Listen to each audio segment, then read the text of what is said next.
What the heck is that, Scarlet? I don't have to ask who's doing it. It's my goat sound effect, and the scream just makes an alarm noise now instead of screaming all the way. It just goes like this instead. Okay. Anyway. It might be an improvement. It doesn't sound like a goat now. Anyway, welcome everybody to SciFi Vision Presents School Spirit Split River Keys. We're going to be talking about the third and fourth episode of School Spirits tonight. And make sure you join us again next week. We have our watch parties beforehand in Discord. If you're not a member of Discord, make sure you join it. I'll put the link in the chat because we do put the schedule up and have our watch parties and do fun stuff. So make sure you're part of that. And make sure, as usual, make sure you like the video if you can, hype it, and subscribe to SciFi Vision. We always appreciate it. And yeah, we are going to talk, like I said, third and fourth episode, and then we'll be doing one a week starting next week. Yay! Yay. We'll be caught up. So, what did you guys think? Tell me what you thought. Why I finished trying to capture the rest of the second episode. Okay, go ahead, Jen. Oh, I was going to say, so this season's really kind of taking a different turn than where I thought it kind of came from. So we learned some deeper mysteries of like what really is underneath the school. And I thought that was really interesting because I didn't realize how deep the supernatural theme would actually carry into this. So far, it's been very surface level and I'm loving it with like the ghosts in the school. But now it's got this whole other deeper meaning and connection, and I'm finding that fascinating. Yeah, I liked how I'm gonna have to say that episode 4 is probably my favorite so far, and it got kind of Legion-y with the whole dance number in the middle. Yeah, which I loved. I was like, oh my god, High School Musical time! This is awesome. Yep, that was pretty cool. I enjoyed that.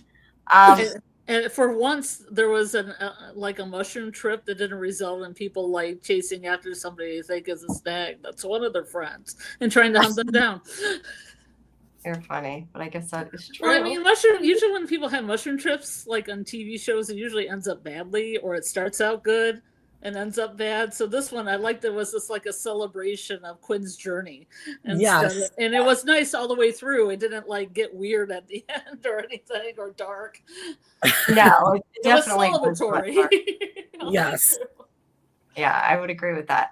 I having not seen the first 2 seasons, I obviously can't compare it, but as I said last week, I like that they're like using Simon now as opposed to it always being about Maddie, and I like that she's back. I mean, I guess she's been back for a little bit, but I like that they switched it up. I think it's pretty cool, and I agree. I like the mystery about kind of what's going on down under the school. You know, whether it's in the Hellmouth, whether it's I don't know if they're supposed to be all bad people that are down there. I'm assuming if they're stuck down there in this wherever they are, but yeah, I like that they are doing something a little different, and it does add a bit of a mystery to it that I'm guessing must not have been there before.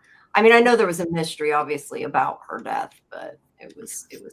So yeah, at least it wasn't the mystery that I had when I fell asleep during episode 3 when Simon went to the basement, and then my player decided to play Ghost US. And then I thought Simon went into the cholera basement because there's cholera victims in the basement. It's a sitcom, but they have cholera victims. And I thought, now he's with the cholera victims, and now Hetty, the Victorian lady's down there. And what is going on in my head? Because they just merged together in my head. Well, I can see how that could make sense. I mean, they basically have the same premise. One's a high school with ghosts, and one's a bread and breakfast with ghosts, with one character that can see the ghosts. Right. Yeah. Tale as old as time. Pretty much. Yeah, I got to catch up on that show on ghosts. It's so much. It sounds a lot like School Spirits, and I definitely want to see like the different themes that kind of go through each, for both shows. Yeah, it's definitely funny, and it's just like School Spirits. It's got ghosts from all different centuries. I mean, it's further than just decades, it's centuries. So Yeah, I don't think it's not as serious, obviously, as this, because this is very serious, where that's more of a comedy. you don't think it's serious when people talk about getting sucked off instead of passing through? Yeah, not so much. It's really hard for me not to put that in my notes when like Dawn left. I was like, and Dawn gets sucked off. Oh wait, does not sucked off. Passes through. Yeah, no, that's true. That is funny that they do that. All right. Yeah, but the joke is that they don't know what that means because they're all from, they're from like the 1900s and stuff. So they don't know it's slang and they say it. And then the girl's like, what? Yeah, no, I've seen it quite a few times. I've liked it. I just never have had, it's not something I've stuck with. I've seen the beginning of the British one too. I don't really know. They have them in all different countries now. They have them in like Germany and Australia and France. Yeah. Well, but it's adjusted to the history of the thing. Sorry. Right. Yeah. No, I just said maybe they'll have school spirits over there next time. Who knows? We don't know. All right, let's see. So what I am not going to be doing a great job at right now is, I don't know why. I guess it just sometimes depends on the episode with something. Like usually the pictures kind of tell me what's going on, but a lot of these are just people standing around and it's really not helping me without looking at the recap. But they're kind of starting off talking about wanting to go down. Well, Simon wants to go down to the Hellmouth, and everybody is like, that's not a great idea because you don't know what's going to happen, but he doesn't want to wait. They don't necessarily trust Mr. Martin, but he's like, let's see, it says, if telling the truth, last time there were 9 people that died down there, and something grabbed him, and he wants to go down and find out what's going on. And I think this is where Maddie is like really upset that Simon's just rushing off without worrying about himself because she doesn't want him to get hurt. And it's like, if nobody else is going to look out for him, although they were trying to stop him, she's going to do it. Yeah. She says he's always impulsive and he doesn't think. Right. He jumps in. Not for nothing though, like the way that he's trying to run around and do everything is exactly what Maddie did when she found out she was dead. She was running around the halls in seasons 1 and 2. So I'm like, pot calling the kettle black much a little bit? Like, girl, you did the same thing. Yeah, he's not very careful, but you're right, she wasn't either. But then again, there wouldn't be a show if there was. Right. But the point is, they end up lying to Maddie because they don't want her to worry, which isn't necessarily a good thing. And that's gonna upset her, later, I'm sure. I kept hearing like Stranger Things, like Elle saying, "Friends don't lie," while I was watching the episode. I don't think that is ever gonna leave my head. In any show I watch, probably for the rest of my life, when I find like a friend that lies, I'm gonna be like, "Friends don't lie." So I was saying that while we were watching the show, and I was like, "Come on," because Simon kind of really didn't lie and keep too much from Maddie for the most part. And I thought this was a pretty big secret that he was trying to hold. And then I thought it was funny that he kind of dragged Wally in with him, considering Wally hates him. Yeah, I get that Wally wants to do it because of Maddie, but at the same time, you would think that he would be worried more that it's going to upset her, keeping that secret. I'm sort of surprised that he did it with him too. But I don't think that Simon, and I guess that's the point, he's really not thinking it through, because if he goes down there, he could get worse off than he is now. Like, all he's thinking is he wants to go back. But what if that makes him like dead if he goes down, They don't have enough.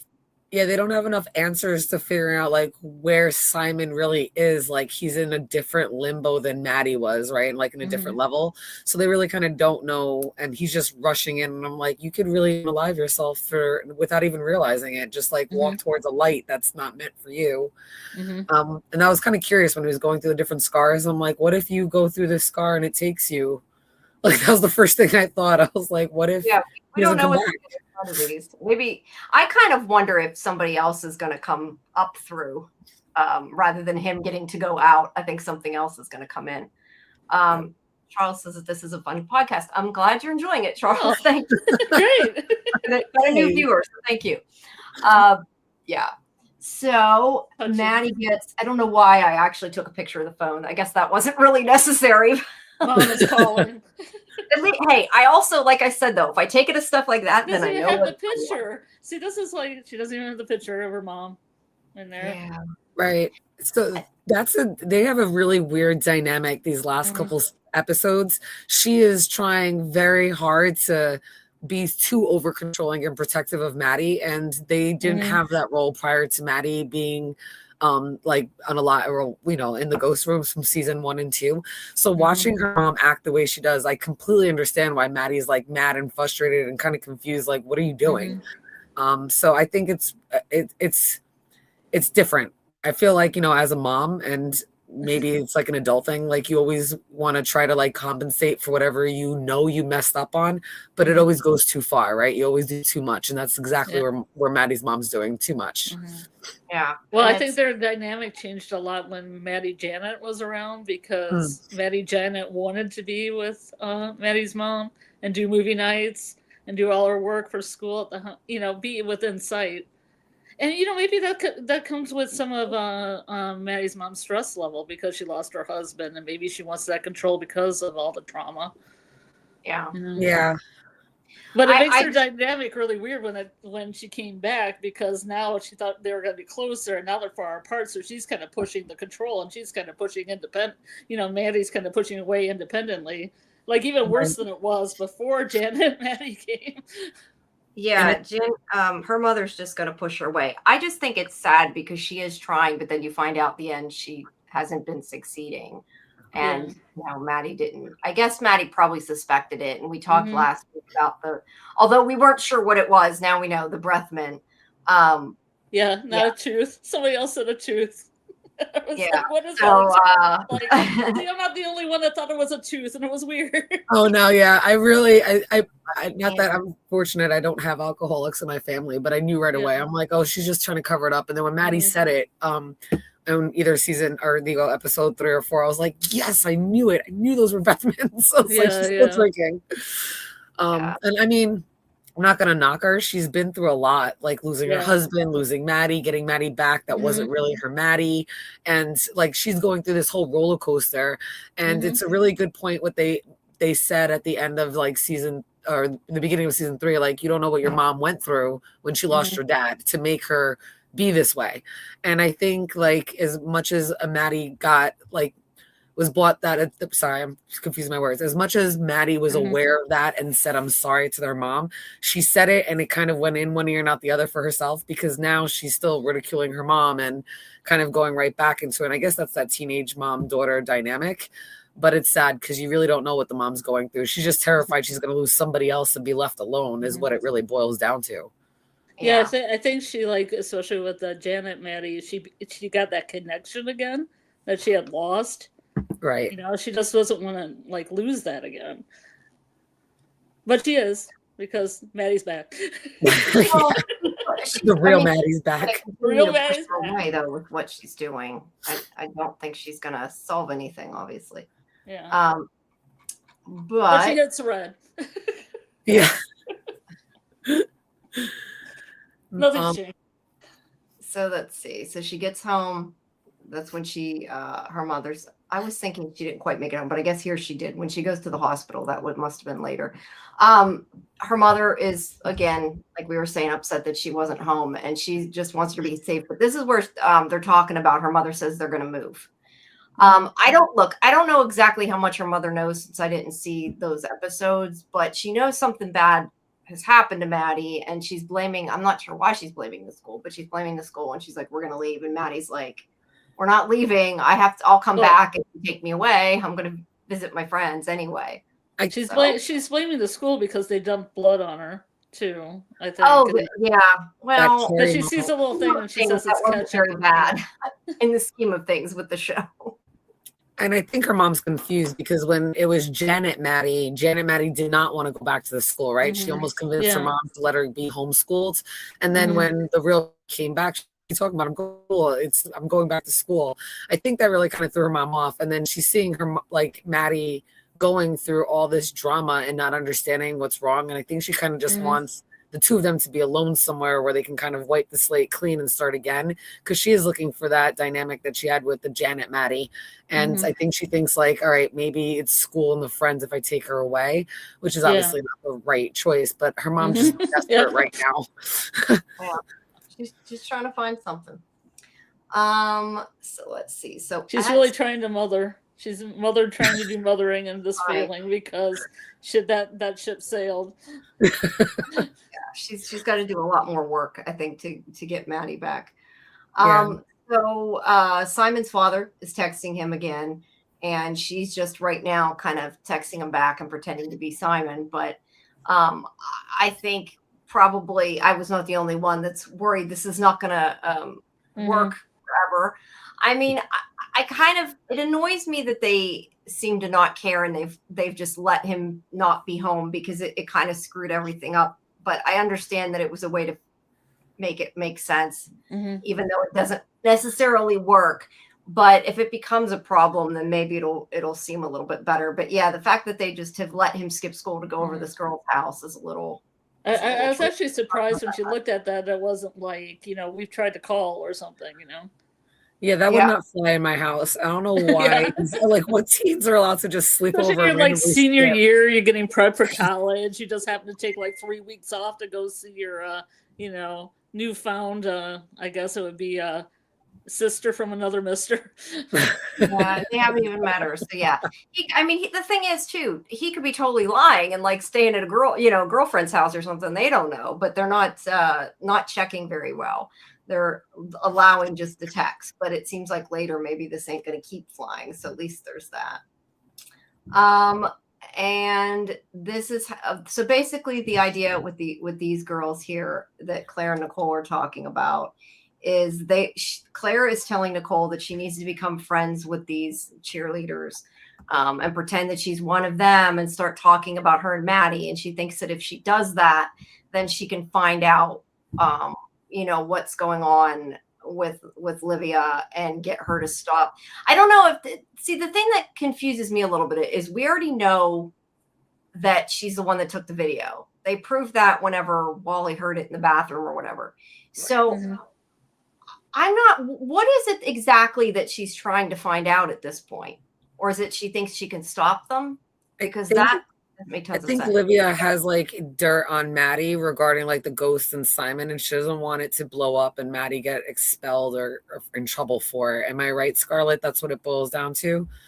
She has a video of Maddie like talking to herself. She had posted that, and then we find out about the cameras later, and she just knows things about Maddie, and they don't want her spreading all of that and getting Maddie in trouble, making everybody aware that Maddie's crazy or that there's ghosts or anything about the situation that's going on.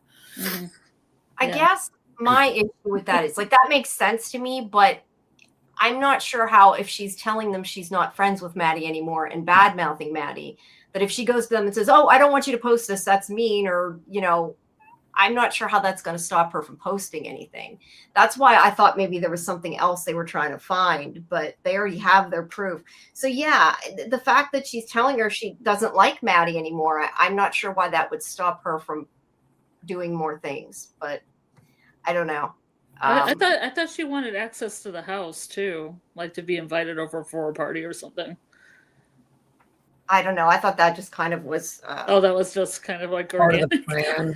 It worked. No, I don't know. I might have missed something. That's what you got to remember. I've watched this once. That's why. Notes as we go, so I have enough for this. I watched it like a few days ago, but then From happened. From right? all over the place. Can you go back a couple of pictures, Jamie? For which picture? Go back, to that one. I know there's another yellow jacket in town. There's another yellow jacket in town. That's Robin from Yellow Jackets that plays Aurora. The one on the right. You mean, right? Yes, she has a very small part. That's now the second or the third Yellow Jacket. The second one, right? Or the third? It's the third. Well, technically, Adult Travis is. Well, yeah, he's gotta be. Isn't he on her Yellow Jacket? He was with them for so long. Oh, that's right. Yeah, Travis. That's what I was saying. I knew there was a third one. I was thinking of a girl. It's not a girl. It's Travis, which is the teacher that Charlie's in love with, Emilio. Because we got Jenn from Yellow Jackets, we got Robin from Yellow Jackets, we got Adult Travis, and then Anna Worricker does music. Right. For Lots of connections. yellow jacket people in it. Maybe we'll find more soon. Who knows? Yeah. It's like, But where's Waldo? I just wanted to say, because you brought it up, in case people just heard a piece of it, so they know what we're talking about, that the From teaser did come out, and we will be covering From pretty soon. I don't know whether I'm gonna make anything on the teaser, just because I don't think anything happened. I don't know that I can make like an hour talking about nothing happening. But we will be covering the show when it starts back up. I made a whole theory about Sophia having a blue shirted cult coming into town this season. Yeah, There's a lot of color theories. I know Robert Saunders has a really good one, and he was just mentioning today people with the black shirts, if they're wearing a black t-shirt, they usually get offed. So we're kind of looking at the trailer to see who's got black shirts on, like Ellis does. Donna does underneath her blue thing when she sees the cannibal village and the totem. So interesting. We were trying to make, death predictions. I know Scene Invaders just did a video. Jeremy did a video. There's so many videos out there now. Like, you can't open up YouTube without seeing like half an hour videos over the 30-second teaser. And there's just so many things. If we ask, sorry. No, sorry. No, I was just saying the thing is I don't know. I have a hard time getting into all that, considering a lot of that they basically said they didn't do on purpose, at least last season. I don't know about this season, but well, I mean, you didn't get in 30 seconds, so there's going to be like an uprising of From between a Sophia-oriented cult of wisdom and a more knowledgeable Odin, cult that's led by Elgin, because he has an eye missing, like Odin, and he likes his crow shirt. Well, maybe. I don't know. You didn't get that for 30 seconds? I didn't get a whole lot for 30 seconds. So I do need to watch it, though, and take screen captures. I've been wanting to do that, and I haven't had a chance. I would like to go through it a little bit more. But right now, we'll do School Spirits. But yeah. Your background's kind of Fromish, too. Yeah, actually, it does look like the From poster. It's not. It's their poster, but it does kind of look like that. I hadn't thought about that. All right. I already got the From animations, and that started. So we're getting there. We'll have it for April. But yeah, we'll be doing a separate show on that. All right. You didn't have anything else about them, did you? You just wanted about her? No, that was it. I just because it was bothering me because she looks so familiar to me, and I realized it last time when I watched episode 4. Yeah, it clicked. I know who that is. All right. Well, that's what that whole scene is about. And then Xavier comes to talk to, Maddie. And he has heard from her dad. He found him, but his father so far doesn't know about anybody getting stuck in between places. So I don't know. We're kind of not sure how much help he's going to be, but I guess we'll have to wait and see. And Simon's there, but he can't be seen by anybody. Yeah. Yeah. I wonder when they do this, like, I'd like to ask the actors, like, do they have to be careful not touching each other and stuff when they're not supposed to be able to? Because I know a lot of times it shows they'll pay attention to that. I always want to look and think about it, but I never do when I'm watching it. I forget to check it out, but they'd have to be kind of careful they don't bump into each other or bump into anything else, I guess. So the principal calls them into the office because he still wants to know what happened that day, and he's going to keep them back from the school trip to give them detention on Saturday, the 4 of them, and that is going to, derail their plans, obviously. It's like the Bereftest Club -2. Yeah, it's called what is the Bereftest Club? Yeah, the Bereftest Club. The 4th one is.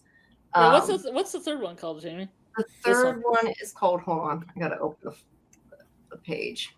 The 3rd one is called "The Halls Have Eyes." The Halls Have Eyes. The Halls Have Eyes, yeah. But you're right. It is. I'm guessing supposed to be kind of making fun of that. But she does ask the principal after if he told her mother, and he's like, "No, you told me not to." And I'm assuming that she asked that because her mother's given her problems, but I don't know. Do you think he really kept it to himself, or do you think he's just not telling her that he told her mother? I don't know that it matters. I just was kind of curious what you guys thought. It definitely made me raise an eyebrow as a teacher. I'm like, well, okay, some things you're supposed to keep, I guess some confidential things with a student, but you're supposed to report certain things and tell a parent. I'm like, I don't know. I think he's like stepping a little bit over bounds by not. I know he's doing her a favor. I'm like, but I don't know. I thought it was awkward. I think the only reason why he's not telling her mom is because he knows her mom is kind of irate, wanting to take out of the school, and he's already going through enough with Jennifer Tilly, the super. He doesn't need any more drama right now. He's like, all these ladies around me are going crazy. I just want to be quiet and just hopefully all this kind of passes over. Yeah. Have we? Now I'm wondering if there's any numbers or anything important in here because I see an 8 on those dice in the background. I'm getting back in my from investigation there. Where on the right side, there's a big pair of dice like on his shelf. Like is it an 8 or it's a 5 and a 3, right? Or a 4 and a 3, 7 or an 8? I can't even see that. All I can see is an owl. Well, I'm looking at it on the other monitor. It's a 5 and a 3. Oh, okay. So I don't know that it has. Is it in front of him or I can't see? It's in the bookshelves above the books on the right side of him. Oh, on his left, our right. If you're a dice, I wasn't looking for those. No, they're like big blocks. No. That's why I said decoration. They're bigger dice. Yeah. But the point is, he is going to screw up their day, and they're not going to be able to do their investigation, obviously, because they're going to be in detention, or they won't be able to do it easily. I guess I should say. We know they'll figure out a way to do it.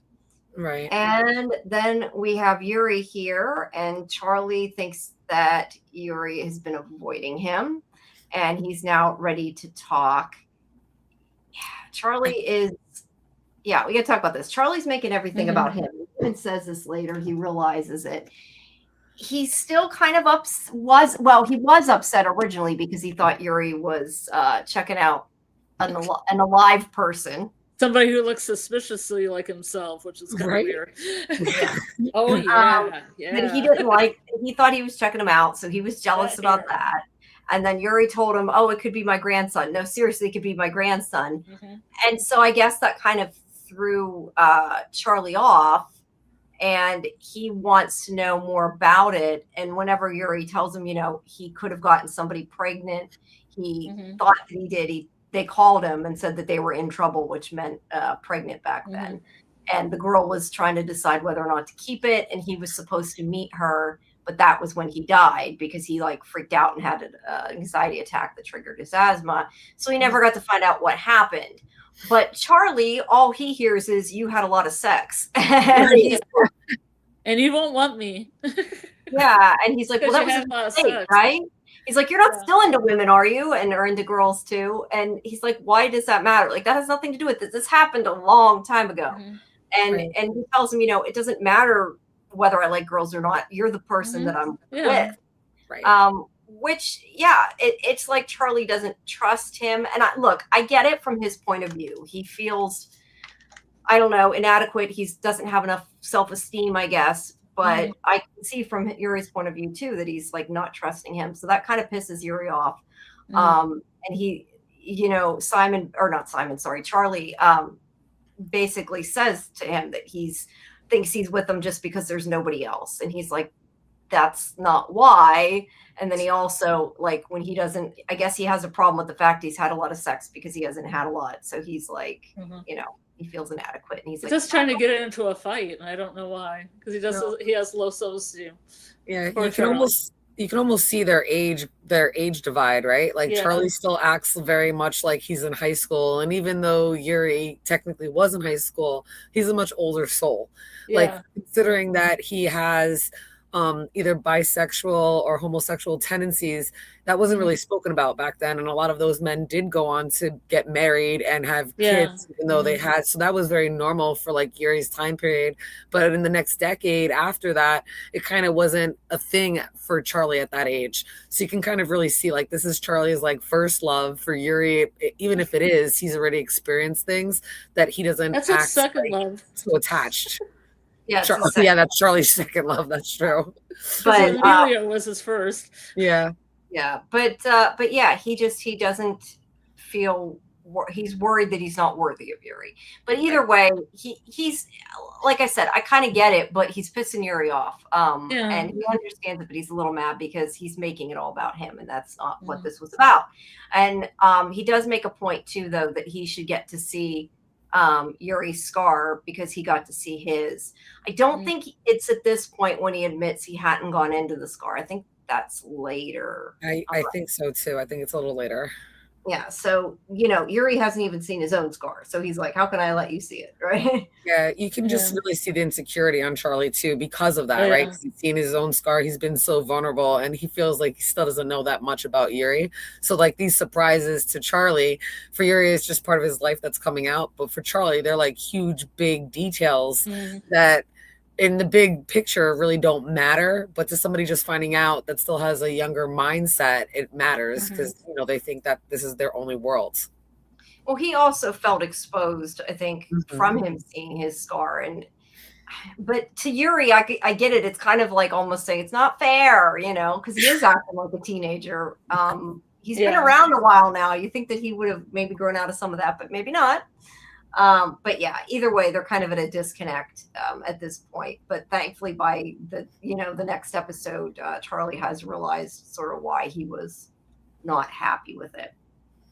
And then we have these scenes, which are with Quinn and Rhonda. I'm doing good remembering their names. You are. You're doing really good. I don't know why this show's names I seem to remember more than the other shows we cover. I don't know why. Because it's that good. I don't know. So Quinn is kind of contemplating and thinking about the fact that if Mr. Martin hadn't gone down into that hellmouth or whatever and hadn't come out in the real world and the bus driver hadn't seen him, that the bus never would have wrecked and they would be alive. And I mean, we don't know that's the case, but it's a big possibility. But they don't, I don't think at this point they even blame him. Like, I think Rhonda blames him. He's got like a body count of children that he's killed in the school. I think, I think they only know Martin as Mr. Martin is knowing, like kind of having all this knowledge about things. So they're still blaming him like he went through the hellmouth and knew he would pop out outside. Like he thought, they thinking like he knew that would happen and he didn't. He had no clue what was going to happen. So to him it was a surprise, but they're, Quinn's kind of putting some blame on him, or Rhonda's putting some blame on him, thinking like he hid so much things, so many things from us. He's just lying about this as well. And that really isn't the case.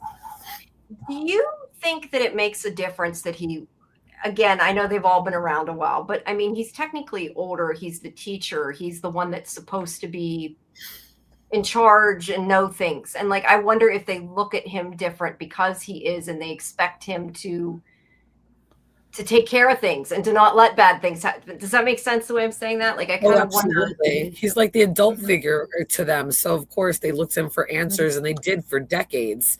And only to find out that he had been lying and hiding all of this, they feel very betrayed. And I think anything that he does at this point, they're just automatically going to assume that he's lying and betraying them again. And I really think that Mr. Martin doesn't mean to do that at this point. I think he was being very selfish. And at this point, I think he's like all out of cards to play a hand with. So he's kind of trying to be honest and kind of, in a way, let them know what's going on, even though he doesn't have any answers. So it still seems like he's lying because he's not telling them everything that they want to hear, but it's only because he doesn't know either. Yeah. Now they're not willing to trust him and listen to him. So that is not good for him at this point. Now, this is also where Rhonda tells Quinn that she wants to take their picture because she found a Polaroid. And if they pick out clothes that they like, she can take their yearbook photos. I'm not sure. Is it then, like, how do they take people's clothes? I know that they can copy them. How do they actually take it off their body? Because I'd like to know, because I missed something. I've never seen them take off clothes, but I know that they can take things from people, and they don't really take it from them. It almost like when they go and grab something, it almost like a double appears in their hand and they can run off with it before it kind of resets and goes back. I've never seen them take clothes off of somebody, though. I think that would be interesting. Because Okay, I so thought they were just just getting them for the. pinch it or something, and it'll come with them. Got it. I just Right. wondered because we haven't. I thought they were just getting it from the props department in the theater. Let's Well, hope. I mean, I the have so many conversation- questions about this show because Yuri's eating an apple, and I think if you eat an apple, do they have to go to the bathroom, or does that just fade? Does that fade before it gets? They don't have a digestive system, right? Or Right. how does that Right, work? well, the apple How does doesn't this really work? exist though if it's a copy of an apple. So I guess But you he can was look at it eating that it. way.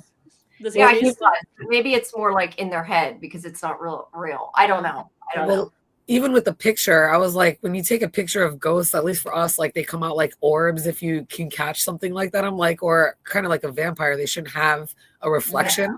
So I was like, this is going to be interesting. Them taking a Polaroid. I want to see what the actual product is.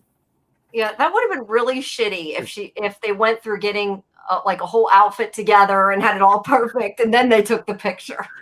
And it was That like would've some orb. You couldn't even see what they It's look not like. orb. Yeah, that would have sucked. Bases, I know they take clothes from the prop department. I definitely think, though, by their conversations, they were talking about people's clothes, though, because they were watching the other students. Like they were. Well, they like, just make a copy. They just touch a jacket or whatever, and then they just get that jacket I guess so. for a limited time. I do want to talk about when we get to that point about the limited time, because it sounds like they can keep it if they want to now because they know what to do. So I'm a little confused about that, but that might be the parts that I've missed, but we'll wait till we get to that. All right. So there is more at the cafeteria with Nikki. And again, well, they're calling her Nikki. I put Nikki in the notes. Her name's Nicole. They call her Nikki. And again, yeah, Claire's telling her, start some gossip about us. Tell her you don't like us. Yeah, I still don't see how that's going to benefit them in the end, but we'll go with it. And they start gossiping, and that's kind of what they do, which is what they expected. But she does get invited to a party at Livia's house. Let's see. B says maybe they steal clothes from the locker and the kids are dressed down for maybe. I don't know. I assume they probably just walk up to somebody and like copy it like that. Maybe Just tap it. Yeah. Tap it and go. Grab it and go. Yeah, I don't know. But either way, Nicole is playing the clicky cheerleader game. And she does show her pictures too. And Livia's actually like, these are actually good. I thought she was being pretty genuine for a minute. I was like, oh, wow. Yeah, well, no, I was surprised they were good, but she liked them, which is kind of an insult that she was surprised, but she did think she right. But they're also pictures of her, though, so of course she wants them. That's true. Yeah, she does say she'll give her copies. So Maddie is again, time to come home, come straight home. We're not done talking. So Maddie has to, she's going to get yelled at if she don't. She was talking to Simon here and again, trying not to be seen, but ends up talking to him in the end and not doing a very good job of it. They need to just give the poor girl Bluetooth or something because she keeps doing that. I'm like, I know to some extent she has to, but like by the end of the conversation, she ended up talking to him a while and they didn't make anything of it. She had her phone right there, though. Yeah, but she didn't have her phone. Well, I guess she could have had it on speaker, but you would hear the other person talking if that was the case. No, you just talk into it. You act like you're talking into it. Yeah. Well, no, but she didn't. I mean, but she should have. Yeah. I don't know why they don't just put the phones up to their ears. Although I'm still surprised they're allowed to keep their phones in school. I mean, don't schools usually make them not have their cell phones out, or are they allowed in like public areas? In New York State, they're now illegal to have in the classroom. There's a ban that got put in effect in July, so they can't have a phone at all. But it's been an issue. Yeah, I work in a Montessori school. That's an elementary school, and the parents don't get their kids' phones until they're in middle school. So, well, when I was in high school, they were just coming out with cell phones. So you didn't have one. You definitely didn't have one as a teenager. I remember using the payphone at our high school. Oh, yeah. I had a pager back in the day. I don't know if you have a beeper. That's how old I am. I had a beeper.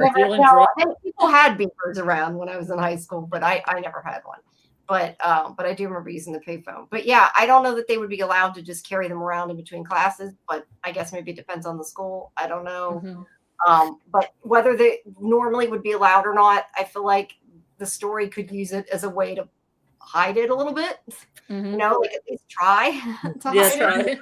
Yes, Simon did a way better job in season 1 and 2. Like he always had like wired headphones, so he'd put it in and pretend like he was talking, and it was a good cover up because even though he didn't have the phones in his ear, he had a headphone in or like the wire in, so it looked like he was still talking to somebody. She's not doing a good job of it. Like she hasn't. It doesn't click to her. She's just so used to talking, so it's definitely getting her in trouble and people watching, in my opinion. Yeah. Let's see. B says, my kid graduated in 23 and the kids were allowed their phones, but they weren't supposed to be out in the classroom. They could be confiscated, but the kids all had their phones. Yeah, see, that's why I said, when I was, because I graduated I was thinking I graduated in 2020. No, I graduated in 2000.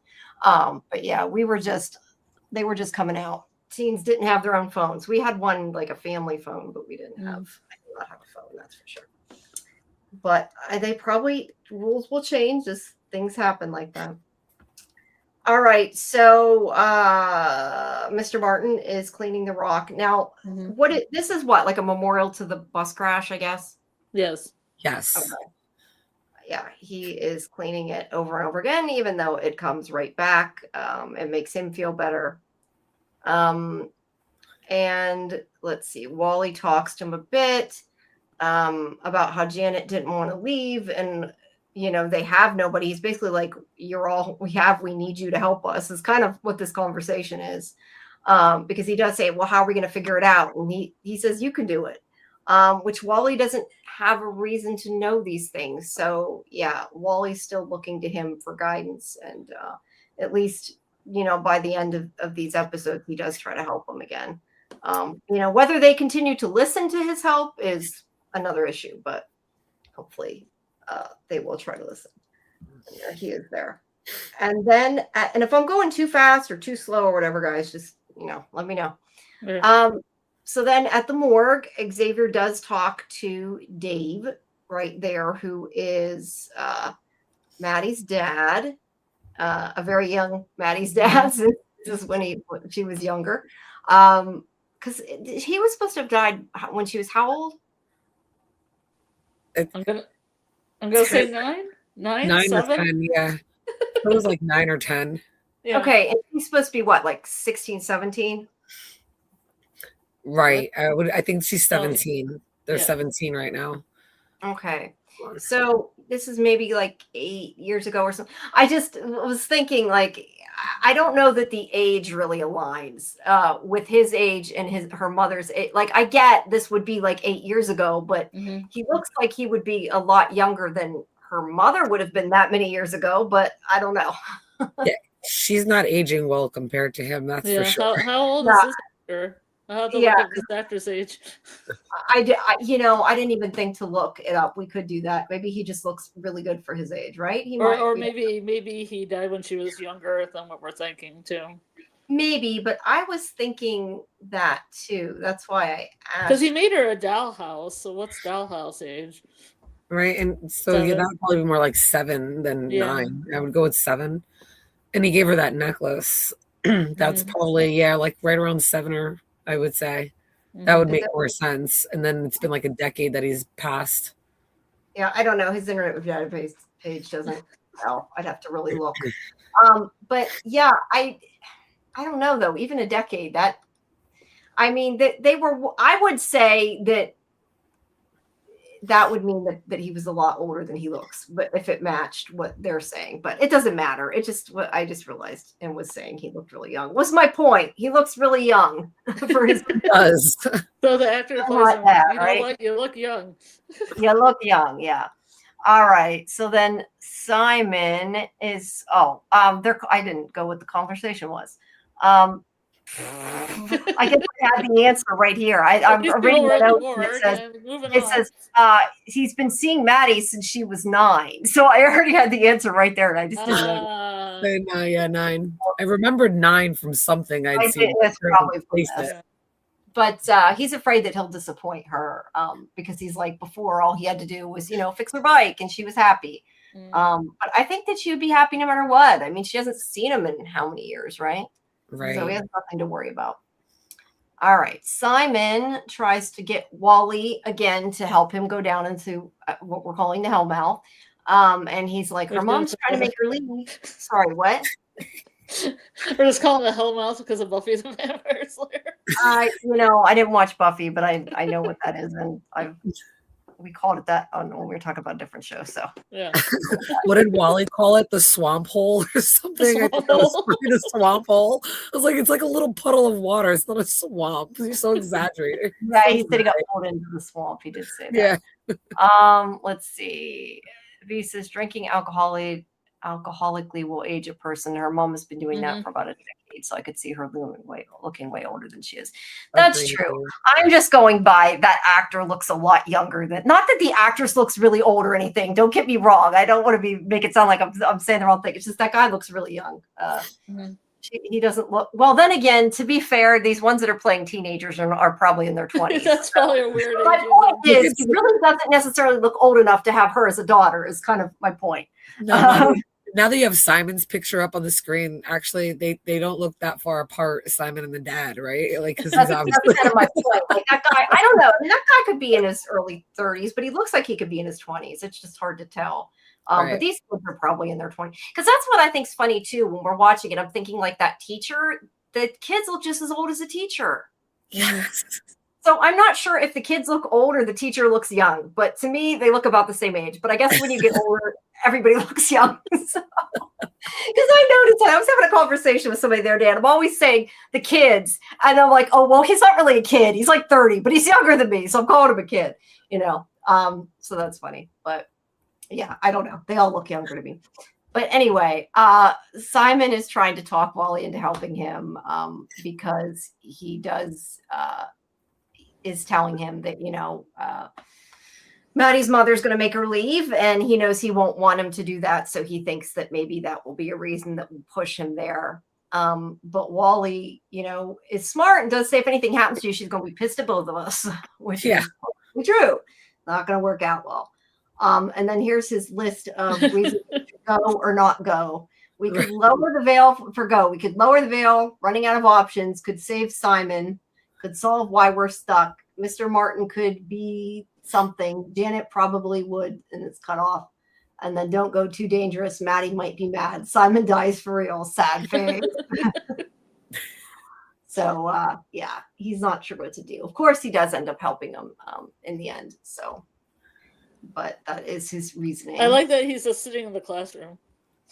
Yeah, like nobody, I guess, uses that desk ever, or they left it open after he died, which I kind of doubt. I did like the Simon was yelling "no cheating" to people, even though nobody could see him. Yeah, and then he's like, "He's cheating!" Like she can hear him. The teacher can hear him. I think it's a female teacher. I didn't even look. Yeah, it's a female teacher. Yeah. All right. So then we have Quinn again, who is pissed off. This is that scene. I feel like this ain't yet. This is where they're looking for clothing, like new clothing options for Quinn. So this is just them looking for clothing. Okay, because I also have down how she's mad at Wally and Simon, but that isn't yet. That's whenever they come out the other end. This is when they're talking about fashion being secular, and she's right back. I mean, Quinn's right back at the point where anything that they wanted to wear could be hip again. Yes. Because they died in 2004. Yes, in 2000. It is kind of interesting in a not necessarily a good way that it is fashion like that is cyclical. I mean, you do see things. Or they now were talking about the person that had the super high mom jeans that went up to the rib cage. Yeah, those are unfortunately out. Some have a lot of things that keep repeating. And she mentions bucket hats. All right. They don't have too many. They don't have too many different groups at that school. I mean, they don't have like the goths or the punks or the metalheads or. No, they just have the cheerleaders, and that's pretty much. They look like normal kids. Is that what it is in Canada? Because they film in Canada, right? Maybe it's because it's Canada. Everybody's nice, right? I feel like they had a more diverse group in the first 2 seasons, right? When they were all in the circle with Mr. Martin, because you had like the grunge punkets and like girl, like you don't see you're right. They kind of like fell off now. You don't see all those different. You don't see any alt people or any emos. Emos. Emos. It's not really part of the plot. So I can excuse it, but you're right. There should be different cliques, and they're not showing them. Yeah. Right. The only people I'd say they show together is like when they show the band together, but they're also all dead. That doesn't even. Yeah, and then all you saw at the party was what, the jocks and the cheerleaders. You kind of really couldn't see anybody else besides jocks and cheerleaders. To be fair, she probably only invited popular people, I'm guessing, which is why she had to be friends with her to get invited. So that I can kind of buy. But I am also surprised that Nicole got in this group so fast when they're supposed to be cliquey like that. Like I don't see that happening. I know it's for the plot, but like there's no way they would have suddenly become like best friends with her and invited her to this party. I just don't see that happening. I agree with you. I actually was waiting for them to like prank her or do something like humiliating towards her, and they didn't. And I was kind of, especially at the party when she got there, I think the most humiliating thing that they said, they're like, "Are you going to take pictures?" And she kind of was like, "No, you invited me." And I thought that was a little awkward. And I was like, "Hey, here we go." Like a wedding or something? Yeah, I took that a different way. I took that more like those girls are just so oblivious that they thought, like, they didn't even pay attention that their friend invited her. More so than meaning that sarcastic. But I guess they could have meant it that way too. I didn't. Yeah, they could have invited her just to take pictures. That's what I felt like. We invited you to take pictures, not to hang out with us. I almost think that to me it would have made more sense for Claire to make up with them and become friends again, because at least she was friends with them before, wasn't she? I think she but she broke their heart because she made them Miss Regionals. Yeah. Okay. Unforgivable sin. I was waiting for them to be mean to her at the party. Definitely. Well, maybe I don't know. Maybe these kids at this school aren't as cruel and horrible as I don't know, high school kids. Midwest nice. They're in Wisconsin, right? So it's like the Midwest nice. Oh, maybe. All right. So here Wally and Simon are in the scar, and Wally goes down, sees the puddle, that must have been he got pulled underwater. You can't see it. It turned out black. He gets pulled under the water. And then while they are in, did this go out of order again? Shit, it shouldn't have done that. I think it went out of order again. I'm not entirely sure. I refreshed it. It shouldn't have. When he got pulled under the water, did any of you guys forget for 1 second that he's a ghost? Because I was like, "Oh crap, he's gonna drown," and then I was like, "Wait, he's already dead." It was so weird. I was like, "Oh crap, he's gonna die." Oh wait, he's dead. Yeah. This must be after they come back out. Maybe this isn't, because this is, I think, where Quinn is like, "How could you go in after you know that going in there is what caused the bus to wreck?" And I kind of get their point of view. Like, I see both points of view. Like, I get that Simon just wants to get back. But if you really think about it, 9 people died last time. Like, isn't that really reckless just to run in there and not worry about what happened? And they almost killed the janitor because he saw a ghost, saw one of them for real, and fell off the ladder, broke his arm, but he's okay. And they're like, "Well, he's not dead, he's fine." But I kind of get Quinn's point of view. They do have to be smarter. But I'm just like, whatever's down there is powerful enough to lift the veil. We have to go. And he grabs the watch, and he doesn't listen, doesn't care. He's bullheaded as usual. Impulsive. Yeah, I was just saying that, impulsive. And then there's this scene where Charlie is trying to talk again to Yuri, trying to apologize. And he's just kind of mad and doesn't want to talk to him right now. So he doesn't necessarily say anything's wrong, but he's clearly not happy with Charlie. All right. Well, Charlie's high maintenance. He is. That's a good point. He is. All right. So at the morgue in the hospital. Now, I want, because you guys have seen the whole show, so maybe you understand the rules a bit better, because I'm assuming they're following their own rules. I thought, and don't understand, I thought that she could see ghosts because she had been a ghost, okay? And she could see ghosts where in the rooms people died. That's why she can't see the ghost in certain parts of the school. And I thought that is why Xavier can see the ghost. So why the hell can't she see her father? Is there a reason that I'm missing, or is this just like a loophole that they had bad writing with? I was wondering that myself. I was like, I don't understand why she can't see like her dad to begin with. I'm not sure what that has to do with, but it might have to do with the school because her father's in the hospital and not at the school. So since she had her experience in the school, she probably can only see those ghosts. I'm sure if she went to a mall or a cemetery, I don't think she could see anything. That's kind of where I was going with it. I don't know that makes total sense to me, but Right. I'm guessing that's what they're going with. So the rest of it makes sense to you. Right. Well, yeah, you're right. The rest Yes, of you it can see ghosts in their own high school. Xavier can't see I ghosts. stretched my imagination so much, Scarlet. Wait, Xavier can't see the ghosts in the school, right? He can only see the ghosts in the hospital. And he didn't get hurt. He didn't almost die in the hospital, right? I don't remember. He did almost die in the hospital. Yeah, he flatlined in the hospital. Okay, well then maybe that does explain it, I guess. At least they're consistent. I think it's wherever they're tied to their location. They're kind of like. I guess we should have started with that first.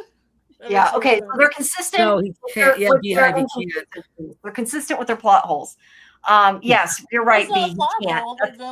I know. The building that they like flatlined or like lost their soul or whatever in is where they their limitations. The first time that Xavier saw ghosts when he was walking the hallway, he didn't realize, and when he turned around, that's when he flatlined because that's when the doctors were running into the room to resuscitate him. Yeah. And since then, he's been able to see the ghosts only in the hospital, and Maddie can only see ghosts in the school. As long as they're consistent with it, I can buy it. But no, Xavier can't. That's what we were saying. Like, why can't he see them? But either way, it's as long as it's consistent, I'll go with it. So it's Xavier that sees her father and talks to him for her. And basically, they tell each other they love each other. She does say this kind of irritated me a bit later. She makes this comment that she wishes the day he left, she had gotten up to kiss him goodbye because she didn't. She sat there and she didn't get up. I mean, she was a 9-year-old kid, right? But things happen. You never know what's going to happen. But she makes this comment like she didn't even tell him goodbye. And I'm thinking later, like, after you had this conversation and you're getting to talk to your father and how great this is, like, wouldn't you tell your mother goodbye when she's going and leaving for rehab? Am I the only one that irritates? No, that it irritated me because she's repeating the same mistake. But I think the reason why she doesn't see it is because she wasn't harboring any like bad feelings or any like she wasn't having any issues with her dad at that point. Like right now she's having issues with her mom, so she feels justified in not saying goodbye to her mom. But for her father, she has no reason. She could have gotten up. She wasn't mad at him. There was no issue for her not to have done that. So either way, it's a bad decision. She should always say goodbye to her parents. You never know. You always try to not leave mad at somebody, I think, if you love them, because you never know what's going to happen. You don't want anything to happen. But yeah, I don't know. It just irritated me after that because I'm like, well, you did it again. She was reflecting the guilt that she had when she was like 9. Yeah. Well, but maybe hugging her dad would always feel like that, though. Whether you're a kid or not, you would always feel like that. Yeah. So I don't know, but her mother's calling her again. Come home, come home. Yeah, I thought it was. What? I thought it was honest when she was saying that to him, like that she felt that guilt. Oh no, I definitely think it was honest. I just was surprised she turned around and did the same thing to her mother. That was all. Yeah. All right. So her mother and her have a strained relationship. They do. They put it lightly. Yeah, she's having a hard time with it. And then her mother comes and gets her to the hospital. I also, at this point, when her mother walks into the hospital and is like, you didn't come home. And she's like, I had to get an assignment. And she's like, okay, well, you got it. Let's go. Mm-hmm. That also, I feel like I was surprised Maddie didn't get mad because to me, like, if that was me, I would have been like pissed that she did that in front of somebody else. Like she did. I mean, I know in a way she had a right to, I guess, because she didn't come home when she said she would. Yeah. But like she could have at least said something else while, to get her to go with her and then yelled at her instead of like in front of her friend. I don't know. But well, she probably just had it. Yeah, I guess so. But either way, she wants her to leave. And then we go to Claire and Nicole, who they're getting Nicole ready for the party. Ooh la so that la. she can try to find out things. Yeah, she's all dressed up. Her brother comes in, and she goes to the party. Well, yeah, but her They brother, tell her brother was everything. There was her the brother scene they kind tell. Go her ahead. brother, her brother kind of hit on Claire a little. Yeah, I was actually waiting for Diego to like I thought after last season Diego and Claire were gonna get together. Yeah. Well, maybe they still will. You know, they're gonna. He was grilling some chicken for her or whatever. Yeah, that part was a little bizarre that they're out at the barbecue and he's making her food. Like, I don't usually, know. I think if the Are they Mexican? Because the Mexican people in New York, California cooked like chicken on barbecue all the time. It was a sign of love. But I mean, if you go over your friend's house, normally if the friend leaves, you leave, right? Like the fact that she stayed there with the brother was a little funny. Because she's got the hots for him. Well, that's fair. I didn't know that because I didn't see it last season. But oh yeah, that's right. She's got the hots for him, Jamie. Okay, well, I got that now. Thank you. I just meant I didn't really notice the flirting, probably because I haven't seen it before. There was a little something going on last season. I see. But I did think the barbecuing was funny. But yeah, they tell him everything. I didn't know that he knew about what was going on either, but apparently he does. They told him he was at the cabin last. Yeah. What did that have to do with it? They mentioned his teacher. So the one that stole the money or whatever, that was his teacher, and was that storyline? Sorry, what? Mr. Anderson? Yeah, Mr. Anderson. Okay, that had to do with that storyline. Okay, I thought so. I just wanted to. Yeah, he came to the cabin looking for his sister because she wasn't around, and he was, yeah. All right. Protective. Yeah, because it was her and Xavier were alone together, and he's like, "What's going on?" Kind of a thing. Does mom know you're? When they used to have a little something. I don't know what happened to their something. The app closed down and they stopped talking. I guess. Yeah, I guess shut it down. I can only talk to you online through an app. Yeah. Okay. So this is at the party, and Nicole is not doing well mingling with them. The one thing Claire does say is not to say anything about, well, there doesn't say not to say anything about Jason. She says not to talk to Jason. Excuse me. Not to say anything about Jason either. Yeah, but she doesn't even know who Jason is, to be fair. Because it's her friend's cousin's ex-boyfriend, something. Yeah, it's something convoluted like that. But why is it that you can't tell kids not to do something? Because they will automatically make sure that is the first thing that they go and do. Like, seriously. Exactly. She wouldn't have even known the name Jason if she hadn't said that, right?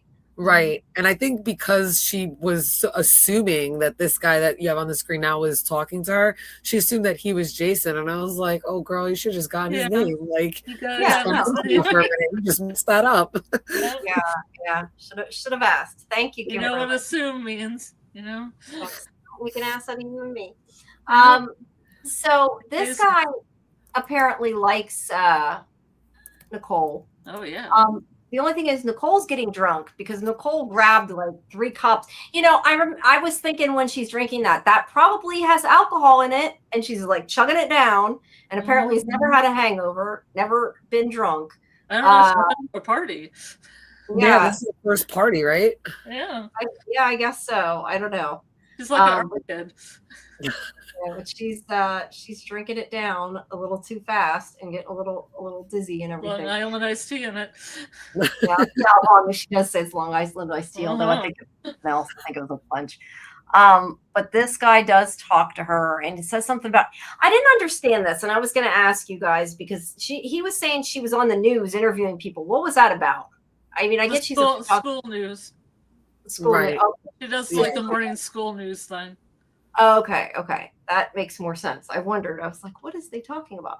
But either way, he flirts with her, and she was partially, I think she was oblivious, and I think partially it's also because she was getting drunk and not sure what was going on. Just probably trying not to say Jason. Yeah. Don't talk to the non-existent. Don't say Jason. Yeah, don't say Jason. There's I want to call her Jenn, but Jenn! It's But Kristen is her name. Kirsten. Okay. We talked earlier about how they say the thing about taking pictures and everything, but they're kind of like, come with us, and really including her, which, as I said before, I don't know. See, I didn't catch that thing about the photography, but it seems like something that popular girls would do. Yeah, exactly. Yeah, I just thought camera. Why didn't you bring it to our party? Yeah, why are you here? It's just funny. Okay, that's at the hospital. I was early on that. I had already talked about that, about her mother yelling at her in front of Xavier. And then there is Simon trying to go through again. And I believe at this point, she had already I don't remember who took it. It was either Rhonda or Quinn took the watch. Rhonda, I think, took the watch, so he couldn't go back in. And he's talking to Wally while they're listening nearby, and is saying, he doesn't want to stay there. And I forget exactly what he says, but he kind of says that he's not trying to be mean to them. He just wants to go back, and he doesn't know what to do, is sort of, I guess, the gist of it. And they hear him talking, and Quinn takes the watch from, hey, Fletch, you're welcome. Hey, Fletch. Thank you, Fletch. Quinn takes the watch from Rhonda and gives it back to him and says that they're not going to be the reason that he doesn't get out, but still thinks it's wrong that they're doing it. And also, part of the comment he makes is that he doesn't belong there. He's not like them. He doesn't belong there. And Quinn says, you're wrong if you think any of us belong here. Yeah, I was going to say. Yeah. None of them want to be there. None of them belong there. The other part of the line that he said, though, which I think is what's pressing on his mind, he said, I don't have an eternity like you guys. Because he's technically still alive. So he's still aging. Like, he doesn't have decades to figure it out like they had. So he's like, every minute, every second counts for him trying to get out.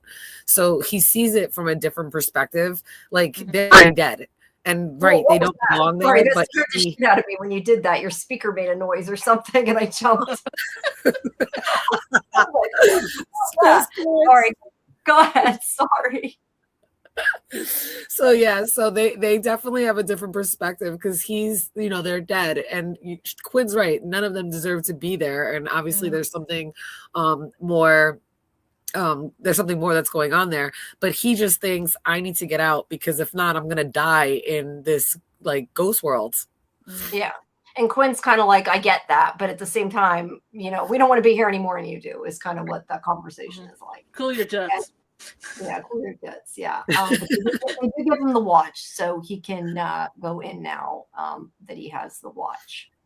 And then there's more. Watch comes great responsibility, and he doesn't have the responsibility.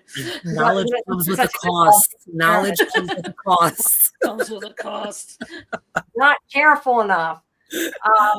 So here, Nicole is, I don't know why, as much as I'm remembering their names, I keep wanting to call her Danielle, and I have no idea why. Nicole is talking to them, and this is where and this is where I said, I don't understand their plan, how it's going to work. They're like wanting to do things against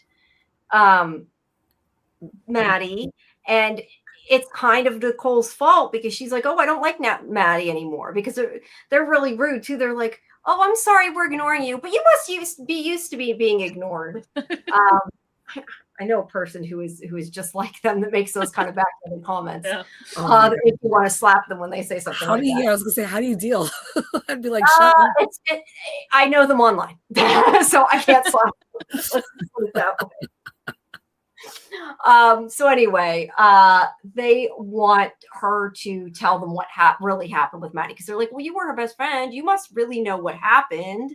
And she's kind of digging herself a hole and doesn't know how to get out. So she's like, I have a crush on a boy, because that's what Claire had said. And of course they're like, ooh, why not just say, I like the boy at the party, I don't know his name. No, yeah, we have to this dude. Describe the dude a little bit. It's not Jason, okay? Yeah, it's not Jason. She should have said, I've crushed on a boy, it's not Jason. Yeah, but to be fair, how would she know, like, that's her cousin's friend's ex-boyfriend, or whatever the hell it was in that long list, where it's her cousin. it's the cousin of her best friend's ex-boyfriend is what he is what I have written down. Very Jason important. is the cousin of her best friend's boyfriend. So like really? Or ex-boyfriend. That's kind of like a lot. But anyway, I guess that ends the conversation really quickly. And Nicole instead is elsewhere. I don't know why I took a picture of the pool. That's where she's that's where she's getting dizzy and is getting drunk, and I don't think she knows half of what she's saying, but she's kind of rude to him, to this kid, Teo, I think his name was. Yeah. And he's like, I'm not Jason, because she calls him Jason. He's like, I'm not Jason, I'm Teo. And it's like, you never asked him his name. But the poor kid, he was just trying to be nice. He liked her, and she blew him off. So that's kind of sucked. Yeah. So then she goes into her mother's office, Olivia's mother's office, and is like, was there a reason she just stumbled in there? I think just to use the phone and because she's nosy, but that's my opinion. Nosy, yeah. But she goes in there, and this is where she realizes she's a superintendent, and they're all kind of like, you didn't know that, when she's talking to Claire. But basically, Claire, she sees that she works for Claire's stepdad's company, and they want to bulldoze the school and build a high rise, which they're not really talking about, but obviously is a very bad thing because the kids live there, the ghosts live there, right? They don't want that building getting bulldozed, or they might end up in a hellmouth like the ones that were from the school, right? We don't know what caused that. What is this? I was trying to figure out what this was. Isn't that the location tracker? Maddie's, I guess. Oh no.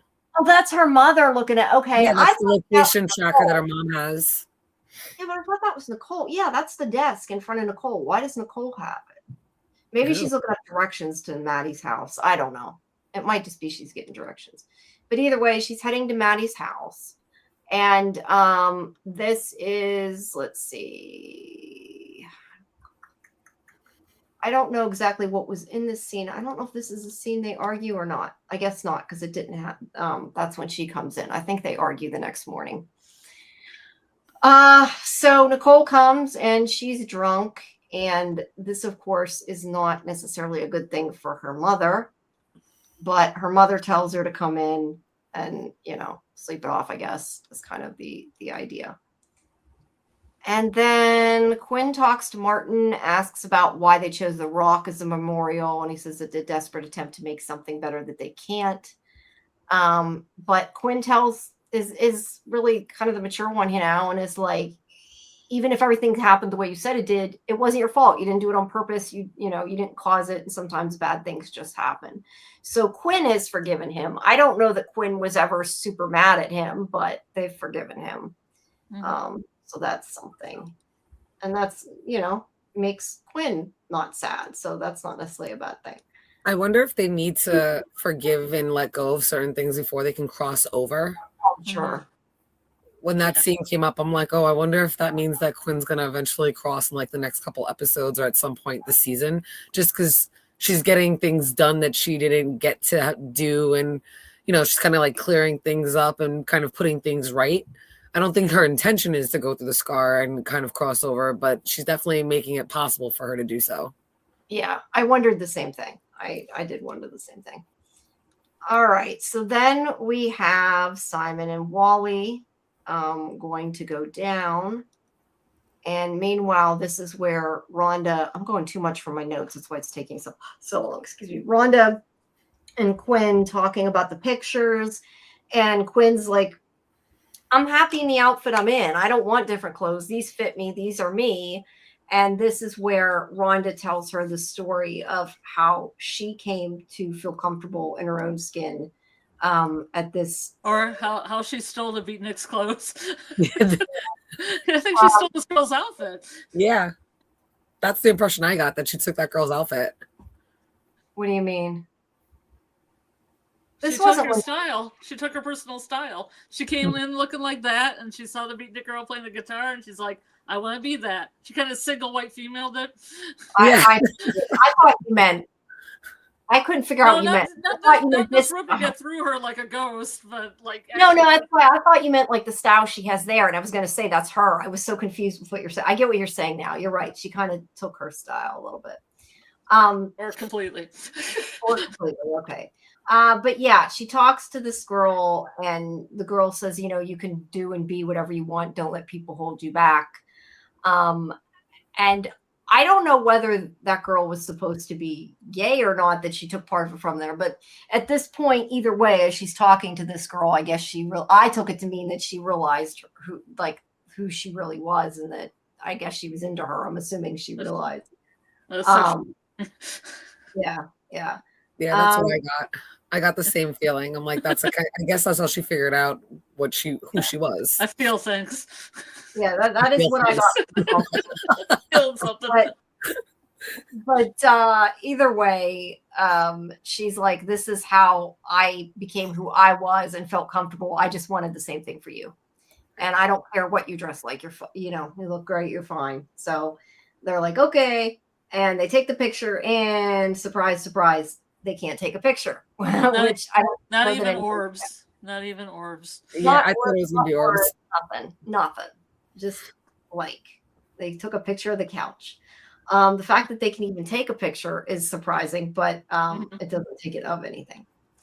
All right. And then we have Maddie's argument with her mother, which is her saying that she is basically, most of this is about yelling at her mother because she spied on her. She doesn't like that she is following her on the phone. She knows she's tracking her. She starts opening up all the cabinets looking for alcohol. She's like, I'm doing the same thing you're doing, spying on you. How do you like it? And of course, she seemed to know where everything was too, even a box, all her hiding places. Yeah, she did know. And she does find bottles. So the cat's out of the bag. She knows now and has proof that her mother has been drinking, even though her mother stands there and lies to her and says she wasn't. It's to her face. Right to her face. Yeah, she proved it. So that sucks for that. And then we have the conversation with Charlie and wanting to talk to Yuri. And this is where he says, I made it about me, not you, and I'm sorry. And Yuri does forgive him, but also admits that he wasn't ready to go into the scar, and he didn't go in there.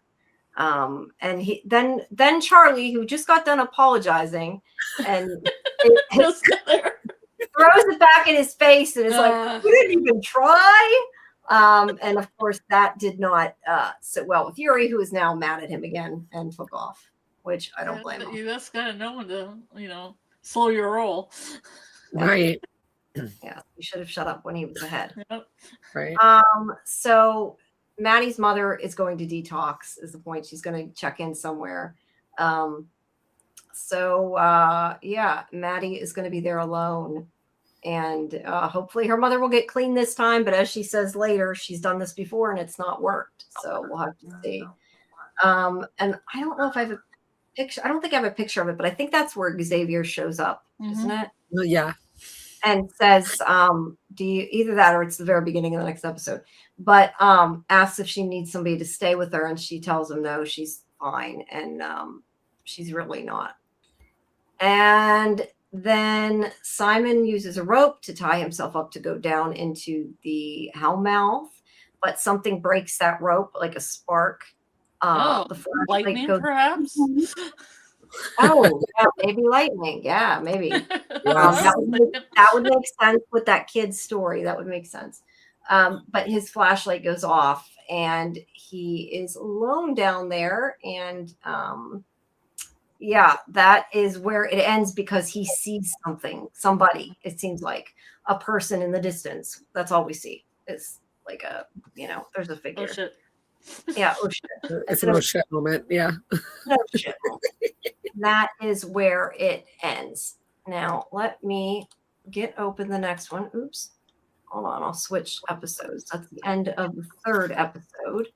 We will now move on to the fourth. That's how it moved in my dream state seamlessly from this to Ghost US because they had a scene in the basement. Yes. So we went from one show to another about the same thing, and I thought his oh shit meant he saw the people that were in Ghost UK. I mean US. No, that was it. That was it. Whoops, that was a different oh shit. All right. Yes, so Simon's many oh shits. Lots of oh shits. All right. So Simon, while I'm talking to you guys, hopefully you can still hear me. I am going to cover my camera and walk around a little bit. I'm like really stiff and hurting. So I'll still be here, but I need to stretch. Okay. So Simon is trying to get out of there, and Wally does help him, but Simon leaves the watch. I'm pretty sure this is where he leaves the watch down. Yeah, he drops it, right? Yeah. Right next to the paper. And it's like, really? You go down there and you need one thing to get back. You would think that you would make sure you had it. But yeah, he was running for his life. So I guess I get it. And then Maddie keeps having these freaking nightmares that you're not sure if they're waking dreams. I think she was actually supposed to be asleep, but the way it's been going, it's hard to tell. But she has a dream that somebody's moving the dollhouse people. And I don't know. I figured somehow maybe her father was there. I didn't know how or why or what, but the people start moving, and she looks into the dollhouse and sees the boiler room again. So it's all coming back to, and there it is, sort of where she's at sleeping. So what do you guys think about this? Like, why is she still seeing this? Because everything that happened there, we think we know everything that happened there.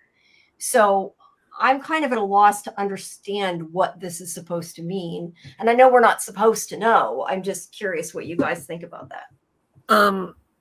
Well, since we kind of know now that there's something else that was underground, and we know actually how the town got the name Split River, since that's not what the original name was, and it's a dollhouse burning, I was wondering if something was burned and people were killed inside, and they're the ones that are reaching out. They might have more free range over like the town that they're in, and not just like stuck in one building.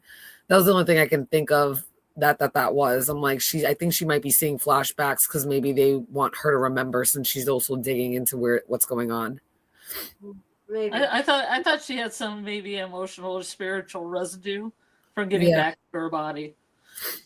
Yeah, because that's what I was going to ask. So you don't think it necessarily has anything to do with the boiler room? That's kind of what I keep seeing. The boiler room is what I mean. Like, is there a significance, I guess? Kind of like, I feel like a residue like that might have been her key if she was dead and what hadn't passed through.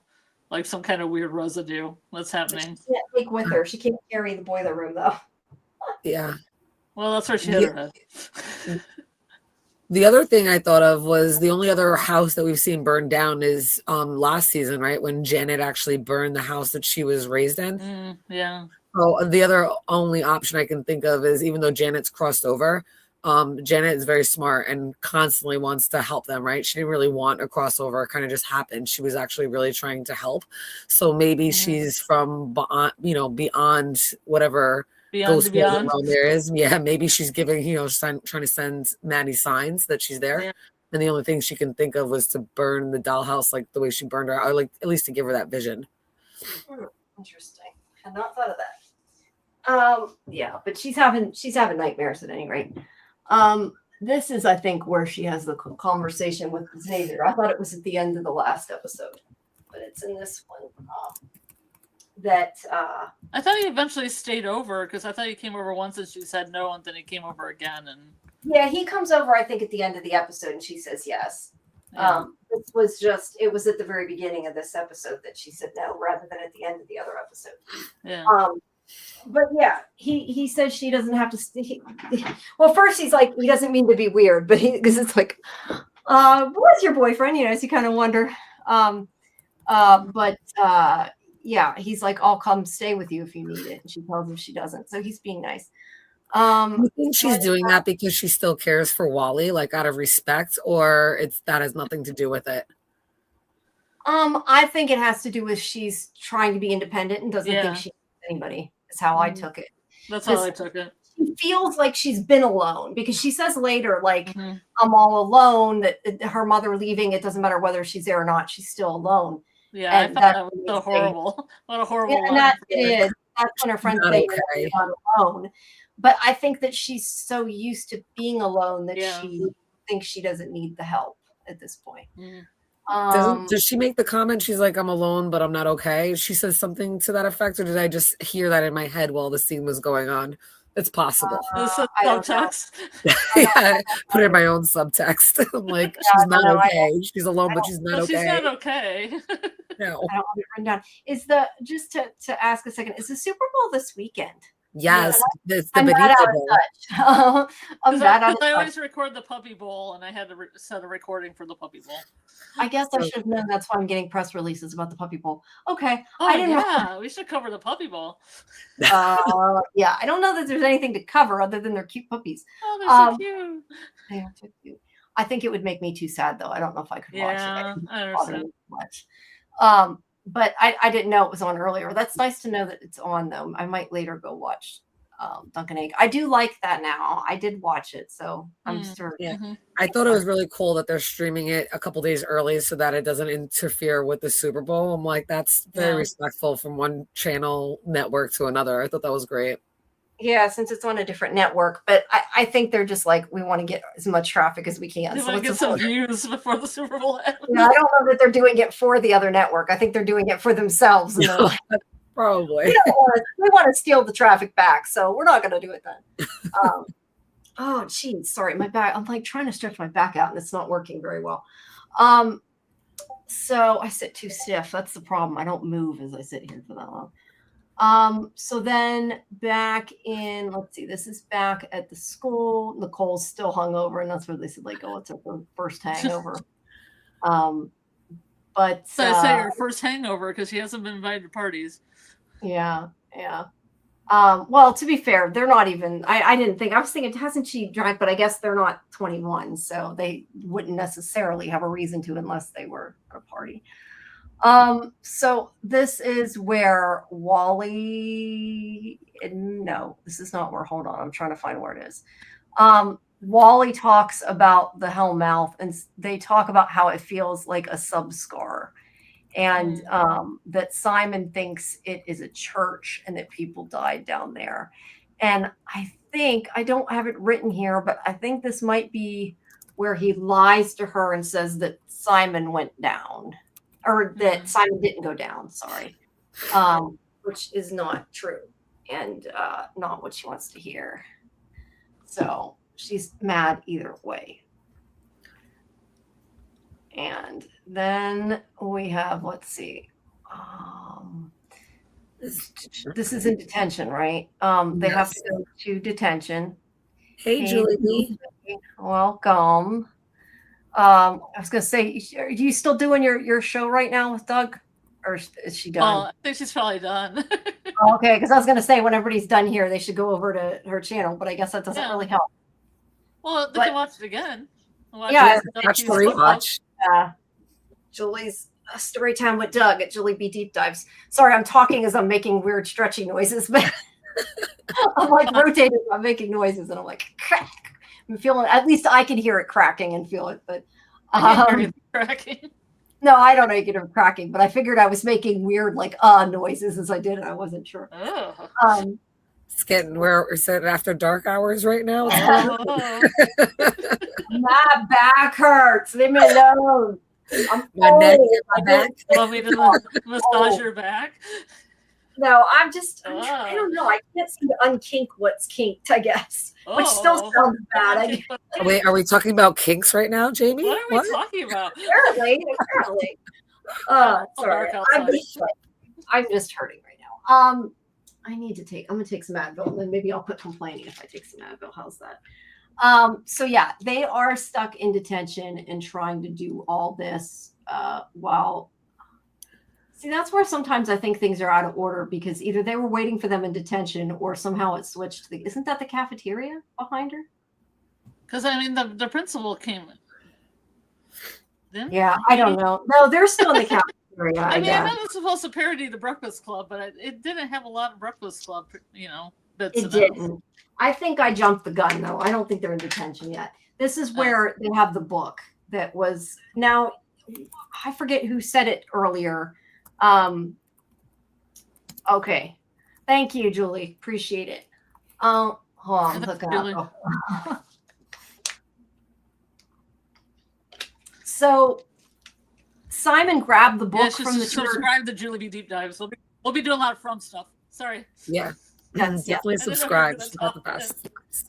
Yes. Whole She lot knows of from things going as well. on. I actually really be deep dives. Yeah, no, I was gonna say I'm assuming that you guys tonight, when you talked to Doug, talked somewhat about From, and I missed it. She was on last No. night talking with This Doug is- and From. Last night too. She was with Doug and on From. I caught a little bit of it. this No, is but Doug- now that you guys this saw is- the trailer, I figured you were talking about it. Yeah, No? she did a trailer breakdown. She went live last night and did the trailer breakdown, and Doug was on there. They couldn't talk too much, but we were talking the teaser yesterday, and then she had the book club today. Yeah, and I was see, there. Yeah, Yes, I was for both of those. you were there. In Well, case you I didn't know. was getting ready for this. Sorry, but I do want to hear some of what he had to say. But I'm saying tonight it's about Doug Hughes's book, I see. The Taming of the True. yes, It isn't about From at all. no, Okay, I see. It's about art.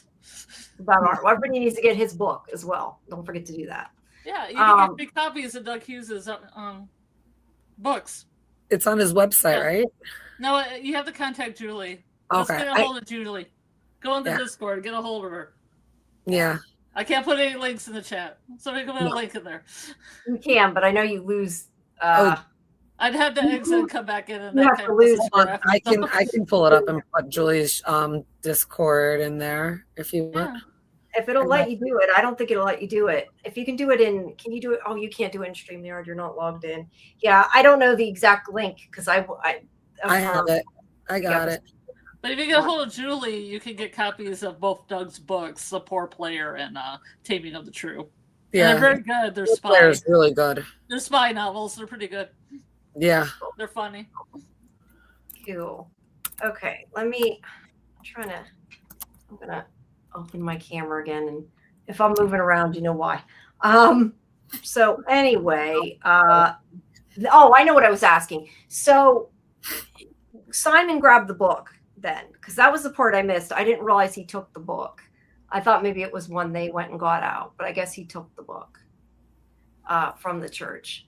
So they're trying to find out more about the church, and that's kind of what, if I remember rightly, what this conversation was before they got into their detention. The teacher comes and gets them, and this is where he's like, "You're gonna write out what happened exactly," and all that good stuff. And of course, they have no intention of doing that. But maybe it was in the scene before, but at one point Claire translates some of the book because she knows Finnish, which surprises them. And then let's see, we have the conversation with Yuri, which is when he comes in and he finds that Mr. Martin's already in there. And he's ready to leave because he doesn't want to be in his way. He basically says he's been avoiding everybody so he doesn't piss them off. But Yuri doesn't care. To be fair, Yuri was never part of that. So I don't think like he had no reason to be mad at him. But he offers him his shrooms as well as Quinn, who comes in.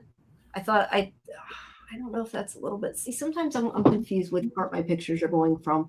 But Quinn comes in and takes a whole bunch of them, like 4 doses. Yeah, exactly. She's like, It's oh, I thought you were like, they're gonna be tripping balls in a little bit here.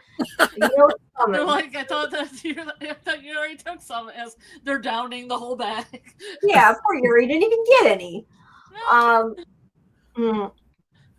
So here is where they're talking about the translation and that Simon's parents are getting worried.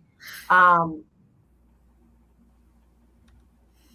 don't know if you can see. I don't know if you guys can share links. Everybody's asking me. Scarlet can, but she has to exit out and she loses StreamYard. Let me see. I don't know if I can. Here's Julie's Discord. If I don't think it's gonna let you. That's what we had to put it in our stream. I put it in our StreamYard chat. That way you can just grab it, and if you can do you it. can do it in StreamYard. Yeah, that. Oh, okay. I see. That just gave me a Discord link. That isn't her Discord. It must have changed it because it just. Oh, yes. Let me see if you're right. Yeah, you'd have to get her actual Discord. I don't know. As far as I know, YouTube blocks certain things. I'm not blocking anything. The thing that's funny is I actually have off block. So I don't even understand why it blocks it, but apparently some of it blocks it. There, I just put Julie's Yeah. Discord into our live chat. That I can copy. I can Okay, paste cool. that. I do it myself. Yeah. Oops, did I do that right? Hold on. I'm gonna make sure I copied it right. I thought I hit something. Okay. Yeah, because There if we I go. exit and come back, then your graphic thing's all messed up. Hey, there it is. There's Julie. Because I'll come in Well, and that's then okay. Jenn will move up, and then I'll be there, and that'll be a problem.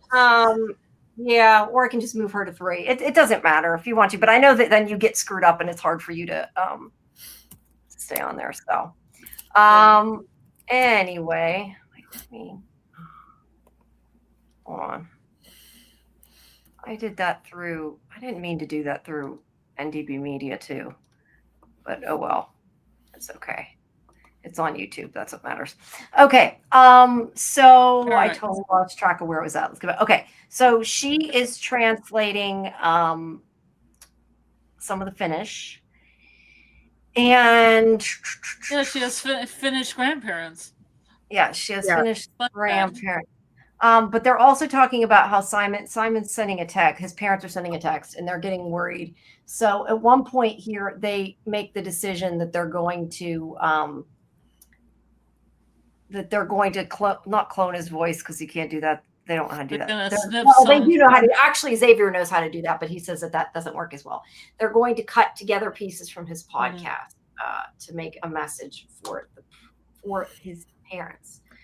And then back here before the scar, Wally is pissed off that Simon got him to lie, because Simon kind of tricked him into lying, and the way he did it. Like, Wally was just trying to help, and he ended up lying to her that he didn't go down there.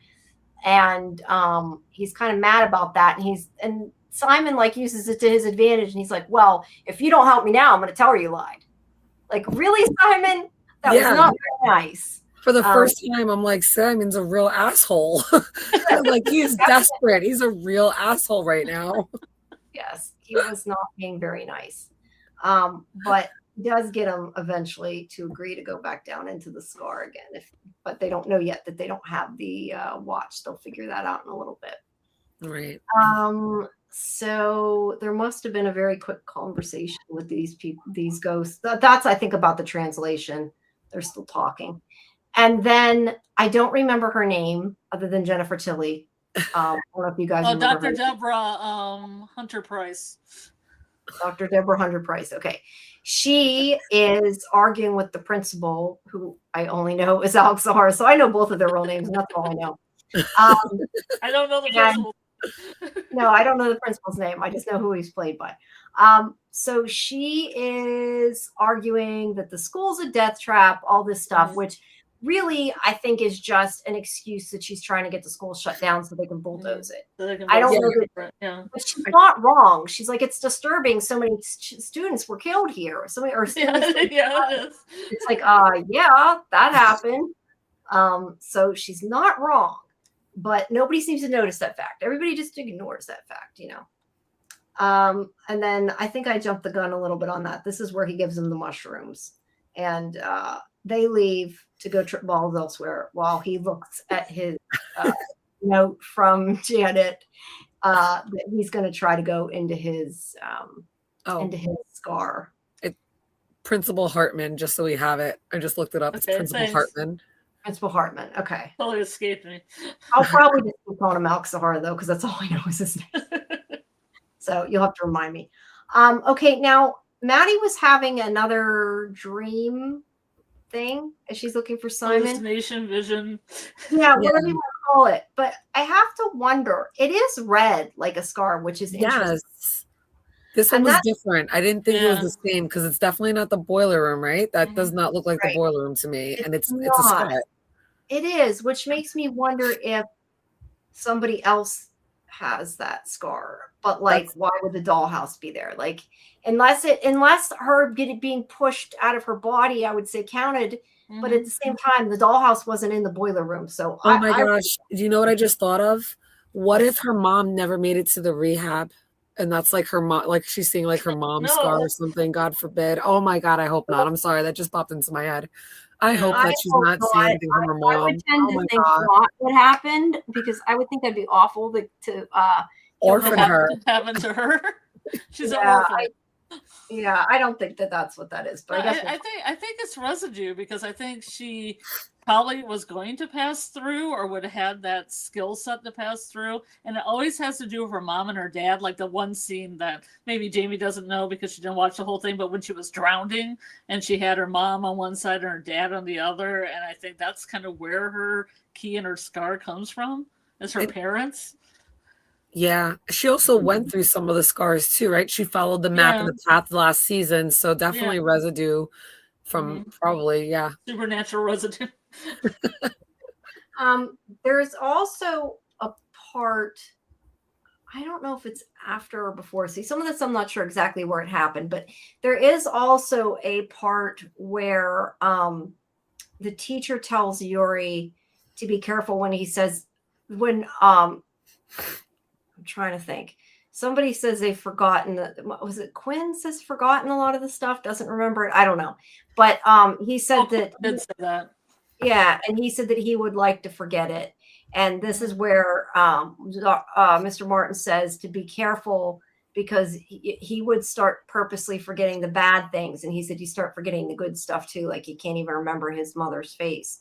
So I don't know if that's implying that, Yuri's going to start forgetting things, or if it's more about Mr. Martin, or what exactly that's about. But I thought the line was interesting, considering Yuri was so quiet for so many decades, but yet he remembered so much of his stuff. So that line actually kind of confused me, to be honest, because I'm like, not everybody forgets everything unless they are, and we haven't realized it. But I haven't caught that or felt that way from any of the other characters when they talk about their times when they were actually alive and living in the, and being in the school. So when that happened, I was like, that's interesting. For me, I thought he was the only one that's really having these like memory loss times of period and chunks or whatever. Yeah, well, he's telling him not to purposely try to forget, I guess. Right. And then let's see. Then we have more. There's pieces that kind of go back and forth, which is with Claire at the computer, and they're watching her, trying to get the information that she's getting, because they obviously can't communicate with her. And then we see this flower. Yeah, it is a good shot. That Yuri pulls a daisy, or is that a daisy? Yeah, it's a daisy. Yeah, it's a daisy. It's a daisy before he goes into his scar. He does go into his scar. He sees, some of these things that are just weird, but like this game show guy, but he sees two versions of himself, and sorry, I looked up this version, but he sees this version of himself that's like older and is like has no jobs, like kind of just there and not doing anything, and is lazy. Like that's how I took it anyway, lazy. And then this other version of him that's like in a suit and is like doing like way too much work, and like it starts choking him with the tie that the guy that version of him's wearing. The corporate of himself. Yeah, corporate. And he kind of talks about this later, like that he didn't want to become that and lose himself, but he also didn't want to not make anything of himself. So these are kind of like his fear of what he could become, that he doesn't want to become. And then there is Wally and Simon talking to Maddie. And this is where, no, I'm sorry. She's talking to Wally. Simon stands out in the hallway and listens, and she doesn't know it. But she tells Simon, that she's only mad that, or she tells Wally she's only mad that Simon won't wait because she's worried she'll lose him, and she can't lose anybody else. And he just throws himself in harm's way and doesn't think before he acts. And then there's a part where they talk about their favorite movie, which Harold and Maude, which I don't know anything about the movie. You've never seen Harold and Maude? No, I've not seen Harold and Maude. I figured you'd say that. No, I have not. Oh my, we have to have a watch party, Jamie. I don't watch old movies. No. Admittedly, I've never seen it either. Boy and an 80-year-old woman. It's timeless. I've never seen it either. I've heard of it, and I've like flipped past it on the TV. I've never sat and watched it. I didn't even. Yeah, I didn't know. Classic. All right. Well, they're talking about. They have this conversation where he tells her. Well, also Simon kind of listening in the beginning and then walks away. Yeah, Simon was listening in to her say he didn't want to lose her. But while he was talking, I'm embarrassed to admit I fell asleep at this part. I don't know why. All that Harold and Maude talk. No, when he was talking about the suitcase, I only fell asleep for I think a couple minutes, but I missed the suitcase discussion. She used to put something in the suitcase, and that I didn't hear. So you guys have to tell me what the suitcase conversation was, because I don't. Do you remember the suitcase conversation? I don't remember it. Do you remember it, Scarlet? It was a good time to fall asleep. I don't remember. Okay, well, that's important. That's okay. That's good. B says Harold and Maude is awesome. Okay. No. Harold and Maude is awesome.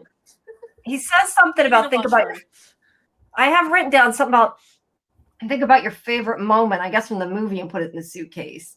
And he says something like she wants to be in the field. I don't know. I wasn't getting it because I missed that part. So I'll just skip it. I guess it wasn't important. They made some kind of statement that he would be the one that was 80. Yeah. Or she would be the one that was 80 or something like that because she'd be living and he'd still be dead. Yeah. Something like that. He gives her the fake suitcase. It's very vampire. Yeah. All right. So this is where Simon is saying he doesn't want to be an asshole and keep things from her. He's not trying to hurt her. But he doesn't. Yeah, I remember the suitcase now, the imaginary one. Okay. Yeah, I get it. Yeah, I remember him giving her the imaginary suitcase. I just missed the in-between conversation. Yeah. I missed the in-between. But anyway, Simon doesn't want to keep things from her, but he says at least the big stuff, and because Wally's saying the same thing, and this is where Wally admits that he saw his door, that it appeared the night she got back, and it stayed there, but he didn't go through it, and nobody else knows about it. But yeah, I kind of figured that he got his door because he knew she was safe, was the way I looked at it. But I mean, they don't explicitly say that, but he's got his door, and I guess he's kind of like, so if I go through, if it helps you, it's okay, I guess was kind of the conversation. Either way, he's willing to go back down again. He tells Simon that he will go back down. And then, I don't know why I have a picture like that. Okay. So then Maddie almost gets caught in the hallway because the principal is there showing the superintendent. Well, she also has cameras, so Maddie's sticking close to the wall. Yes, I didn't. I think I forgot to mention that that superintendent at her house, she has video cameras, or has on the laptop the surveillance cameras of the school. Look, I don't know that there was anything wrong with that. I mean, I'm sure they have surveillance cameras at school, and that was her laptop. She might take the laptop to school.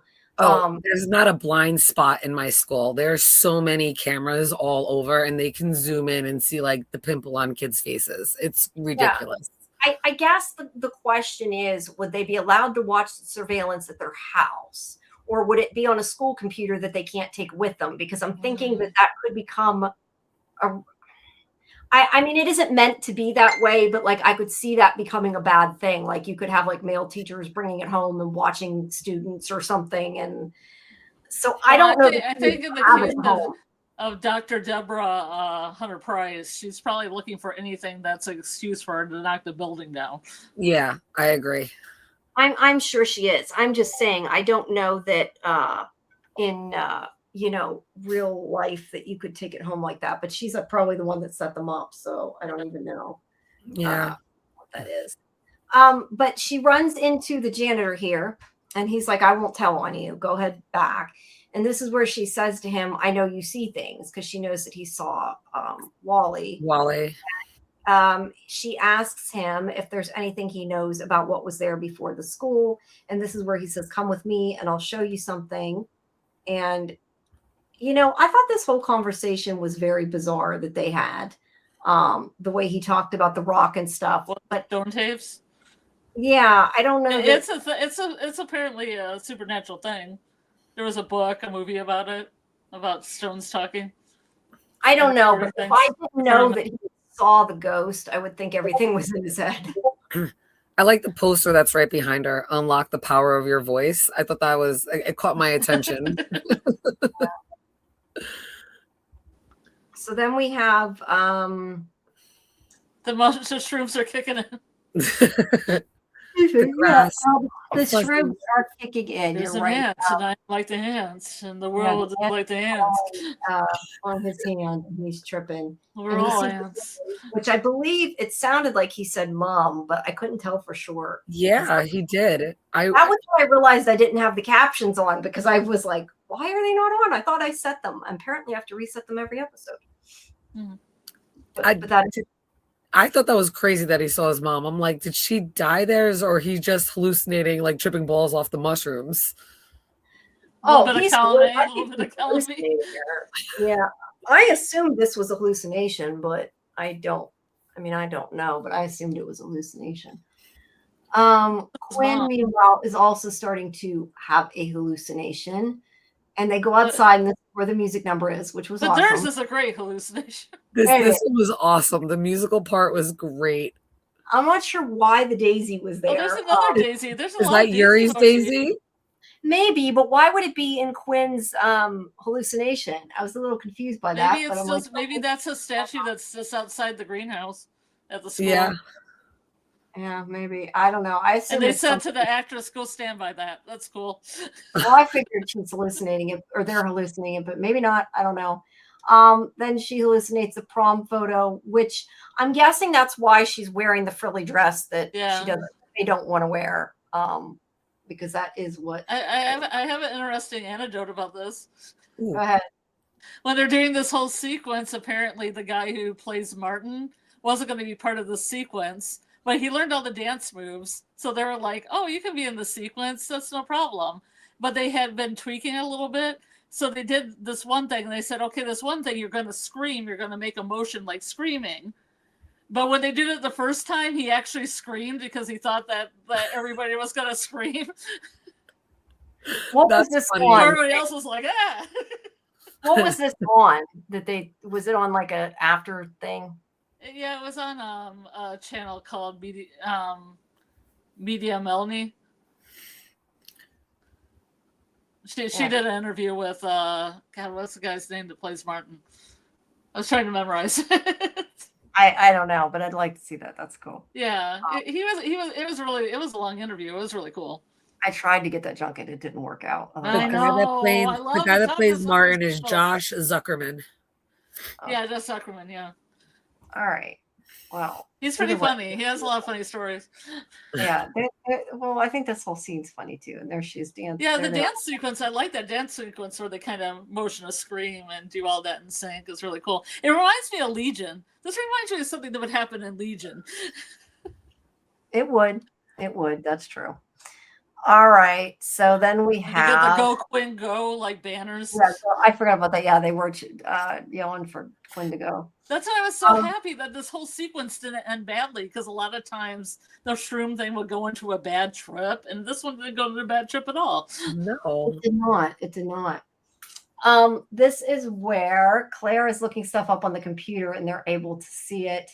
It is about Split River History Archive, and it talks about the groups that came to Split River. The river played an important role in the town's early growth. Logs cut from nearby forests, blah, blah, blah. That's not really important. I'm reading it to see if it's important. It's really not. But they see stuff about Split River is the idea. And then this is where he's talking about the energy and the stone tapes and how everything is part of, like, when things happen that it remembers it, basically, was what he said. And he said, "I don't know that this place is haunted so much as it's trying to say something." And she listens to him because she knows that there's, something going on there. She just wants to know what happened before. And I say it is an original idea. You can look up stone tapes, and there's a whole. No, I believe we'll have to look it up. Yeah. Then the principal is watching the video cameras, and he's like, "Where did everybody go?" No, look, when this happened, you knew what was going to happen. Everybody knew, but it was funny. I enjoyed this. Yeah. So he immediately rushes off to go down to the detention to scream at everybody. And they're going to be there when he gets back. But he runs down as fast as he can to try to get to the detention. That only poor Xavier's still there doing the work. I think I realized before where I made a mistake. Remember how I said the pictures look like they were out of order? It looked like the cafeteria behind them. Their detention Yeah. is in the cafeteria, I think. Yeah. 'Cause that's Yes. that same spot. I didn't realize that. I'm dumb. Okay, so I didn't make a mistake before. So they are going down to once again. Hold on. It must have just been a quick flash because then it goes back to in my notes to Xavier, who's going caw caw, running down the halls trying to get the other kids to get back in detention before they get caught. He said that he said it to Maddie. I didn't hear him actually yell it to Maddie. He just kind of looked at her and waved, but he told her later he yelled at. But he's doing that to get them back. They all rush back. And I have, I thought I had written something about that, but they all get back. That janitor tells Maddie to run when they see him waving. And then after she gets back in, that's again the scar. When she gets back in the detention and they're like all sitting there when he gets back, all nice, and he's like, "What just happened?" I mean, I guess that happened in Breakfast Club. Oh, did it? Yeah. I see. You ever seen it? Yes, but it's been forever since I've seen it. Yeah, yeah, true. So this is where they talk about here. He talks about Split River, but also they got partially from the computer that the town used to be called Stillwater, not Split River. Mm-hmm. That 9 people, 8 of which were children, was killed at the church. And this is where Mr. Martin says, my mother told me this story, that they split the river like physically in order to help the towns prosper, but something went wrong and there was a flood.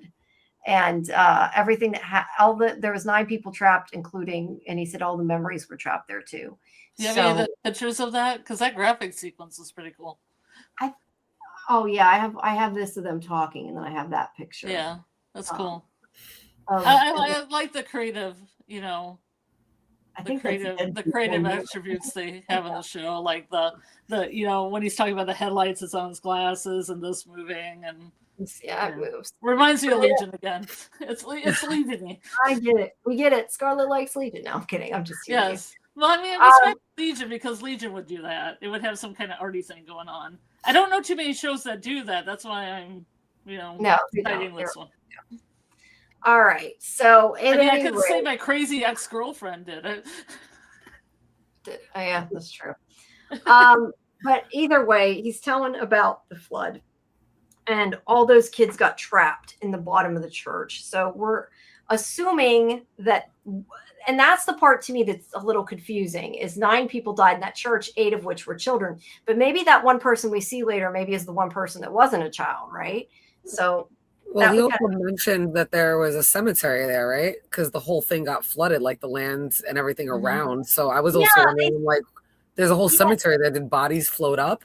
That's the part that kind of confused me too, because they did say it became a burial ground or whatever, but they said that there was 9 people died. So I assumed there was only 9 people in the church, but maybe I misunderstood that. I don't know, but they got trapped there in the basement is the idea. And then we have Quinn, who is tripping as well. Yeah, Dawn's sitting up there since Dawn's not there. She's like act like a hippie because she's tripping balls. The replacement Dawn.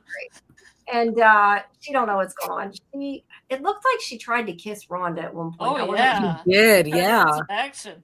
And Rhonda was like, "Are you okay?" Are you okay? Okay. She took a journey into her soul. She is music. Or they are music is what they say. That's a good trip right there. That's a great trip. Yeah, exactly. Trip. Now here is Yuri, who has gone through his scar finally. And he talks to Charlie and tells him that he went through. And this is where he says, and this is what confuses me a little bit. I wanted to talk about a little bit here. He says that, like Janet said, that he took the daisy with him when he went into the scar. And it came out with him and it didn't reset. Now, so Janet did that in order to make items so they could go into each other's scars. Was that what that was about? Like anybody can go in it, right? I thought the same thing. I thought that was like the making of a key, even though they didn't like explicitly say that. What about you, Scarlett? Did you get that impression that like he made a key? Yeah, that's what I got. Okay.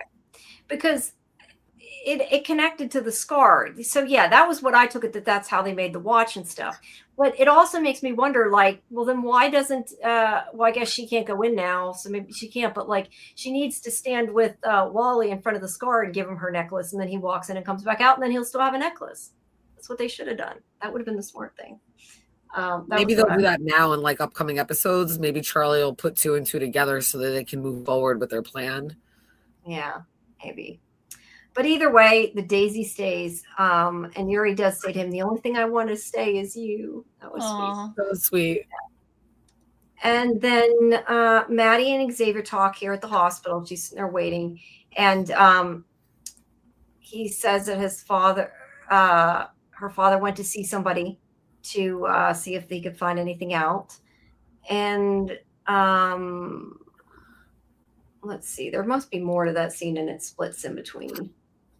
Because then we have him in the hospital, and he's talking to this woman, and she said that she's surprised he came there, that no one else comes there if they don't have to. And let's see, wait. See, it keeps going back and forth. That's why it's confusing when you're doing this. And Maddie is seeing the dollhouse burning, and she sees the figure she picks up, and it burns her hand, but it ends up it's her keys. I don't know if I got all that. And then meanwhile, Wally and Simon have gone down to look for the watch. There it is with the figure in her hand. Burn her hand, which turns into keys. Regular keys, I mean. And then her father, again, still talking to that woman who tells him that there are people down there, meaning down in the church, I'm assuming, like in that hospital, that can never get out. That they're stuck there in a different way, that they can never escape. And that did make it seem more like a hell purgatory type thing. Yeah, like they're condemned. Yeah, but they're called the Forgotten, which is interesting. And then we go back to Simon after he gets the watch. I think he did pick up the watch. But then he sees this guy who is the one forgotten. And that's what I said. Is that the one adult that died in the church, I guess? A little confused by that. But he grabs Simon and like holds his face and freaks him the hell out. And that's where it ends. So yeah, creepy. What do you guys think about that? I like this added element, definitely. And I think that's what you were saying earlier, Jen. Yeah. This part really like, so I love this show to begin with, but I was like, oh, this show just got so much better just because it added this part in. I was like, oh my God, I'm so in. It almost looks like the man in yellow aged, right? Like it does, kind of. I know, that's what I thought too. It kind of looks like him. I think it's kind of like how I liked when they added the sci-fi stuff that made it seem more paranormal to Yellow Jackets. It's kind of like it adds that extra layer of stuff. Yeah, it's interesting because I feel like the seasons all add on to each other. Yeah, they do. I might eventually get to see them. I guess I wonder if the Forgotten. So before, when I was saying like there's a whole cemetery, because Mr. Martin mentions that there was a cemetery there as well. I was wondering if the Forgotten are the people from the cemetery that that were laid to rest in the cemetery, that their bodies were, or their graves were all disturbed and moved from the flood. That were part of the church. So I was wondering if that had to do with the Forgotten. I'm just trying to theorize on who they could be. Like you said, it could be the one adult that was with the other 8 children, or it could be a completely different entity that's still affiliated and tied to the church, probably because he was buried there. Yeah, the thing is, see, I kind of need to go back and listen to that, because I thought that he said it became a graveyard because it killed the people. I didn't get that there was an actual graveyard. So I need to listen to that, which you're probably right. I just thought visually on the map, it looked like there were little crosses around the church. Right? It does look like a graveyard. Yeah. So. But now that you say that, I'm not sure if the graves are for the people that died there, or if there were dead bodies there first. Now that you say that, I can go either way. I'm not sure if they were really clear on that. I got to go rewatch it as well. Yeah, I think that needs rewatched. Yeah, but lucky for us, we only have to watch one episode at a time now. Yeah. That makes it easier, and our show won't be quite as long. So I know this. I mean, it's only been 2 hours. I think it's because it's so late. It just seems like it's been longer, but I think it's just so much from this week. There's so much from it. I've Yeah, from so much. There's I a can't lot from going on. no more. You can't from no more. No. You can't from no more. Well, I've only been doing the frumming for like 12 hours this week. The frumming. You've been frumming it. You're frumming it. Yep. So, where do you think we're going to see next episode? Any predictions? I don't know, but I want to know more about the Forgotten. I'm with you on that. Do you think Quinn's going to try to kiss Rhonda again? Or vice versa? Yeah, maybe. That could happen, but I wonder if Charlie will do anything with the daisy, right? Because didn't Yuri get up and leave, and Charlie still had the daisy? I wonder if he'll try to go through Yuri's scar. Well, I hope he doesn't go through without his permission, because then Yuri's going to be even more. I agree. It's too intimate. I agree, but Charlie he just meets like the older versions of Yuri. He's like, oh my god, this is so stuff. Yeah, that wouldn't be good. Somewhere in here, I missed the one thing I don't think I said, which was that I think it's Xavier says when they're all together that because we sort of touched on it, but where Maddie says that even when her mother's there, she's alone because she is afraid that she'll end up out of rehab. She's like, what matters? She says something like, what matters is after she gets back, not that she's trying to get help. And she says, because whether she's there or not, she's still alone. And that's where he says, you're not alone. Like she's got all of them. So I like that. But yeah, these Forgotten are not like them. I think they're probably bad, and that's why they're trying to pull them under the water. The thing though that confused me is like, okay, so the ghost, I'm calling it a ghost, the Forgotten or whatever, grabbed Wally's leg, pulled him under, and it shoves him somehow between the veil, right? And that they're like seen for a second. I kind of think that number one, if what I didn't understand is, to me, wouldn't that be what Simon wants? Like, wouldn't that make sense for Simon to let them pull him under so they push him back through the veil? I would think that would fix it. Maybe it eventually will. I don't know, but he might just be scared, right? Because he's still alive. Like he might just be scared of drowning. Like Wally and them, they can go through it. Because even if they drown, they're still already dead. I think there's that element that there's still some type of life form to him. So I can see why he'd be like terrified. He doesn't know how long he'll be underwater. What if he? Well, also when he ran out to the edge of the border where he could go, it hurt when he came back. Yeah. So it might really hurt him. You know. Yeah, because I'm guessing that where Wally came back was where he died. They didn't say, but I kind of assumed that. So. Well, he died on the football field. Right. He didn't come back in the football field. He came back somewhere else. Yeah. Weird. That's interesting. I didn't know that. But I do think it's interesting because they all keep like spawning out in a different place. Like Mr. Martin spawned out on the street right where the bus stop is. Wally didn't spawn out there. He came out somewhere else, didn't he? Yeah. Where the guy on the ladder was. My only thing is what I think might happen, like my theory is, I think that whenever one of them go through, like if they do this again, I wonder that like the Forgotten are gonna like somehow attach themselves, and that or maybe already have, and that we'll find out that something came back with them, because that to me makes sense that that's what they're after, because that woman says, you know, they have no way of getting out, no way of escaping. So maybe they pulled Simon into the veil somehow and got him stuck there because somebody's trying to come out. That could be interesting. I don't know. That might be a good point, because we keep talking about like the residual, I guess, ghost residuals that have been left over, which is why Maddie keeps having these visions. But what if it's that something is leaked out through because of Wally and kind of stuck to her? Right? Because he saw Wally right after that whole he went through and everything. So that's definitely a possibility, I think. Yeah. Or the stone. There could be something attached to the whole stone tape theory. They have to do something with those memories. Maybe memories are attached to the. I want to say "The Unforgiven," like the Metallica song, "The Unknown." Whoops! I didn't mean to do that. I highlighted You know, I didn't say it before, but the whole suitcase thing with the memories and putting them in the way Wally was talking to Maddie about that, it reminded me of like oh my god, Halloran from the like The Shining and the Oh, Derry, yeah. how they keep their memories in that box, like in a box in their mind. So Mhm. I'm wondering if that has anything tied to like the Forgotten. Just Mhm. saying, like, what if they try to come out and put something out there? Who knows? But they definitely mentioned it for a reason. That whole suitcase conversation's got to mean something eventually. Mhm. Yeah. Yeah. I need to rewatch that part, I think. I wonder if Livia is going to do something horrible to Nicole. Now she Probably. mentioned the word Jason.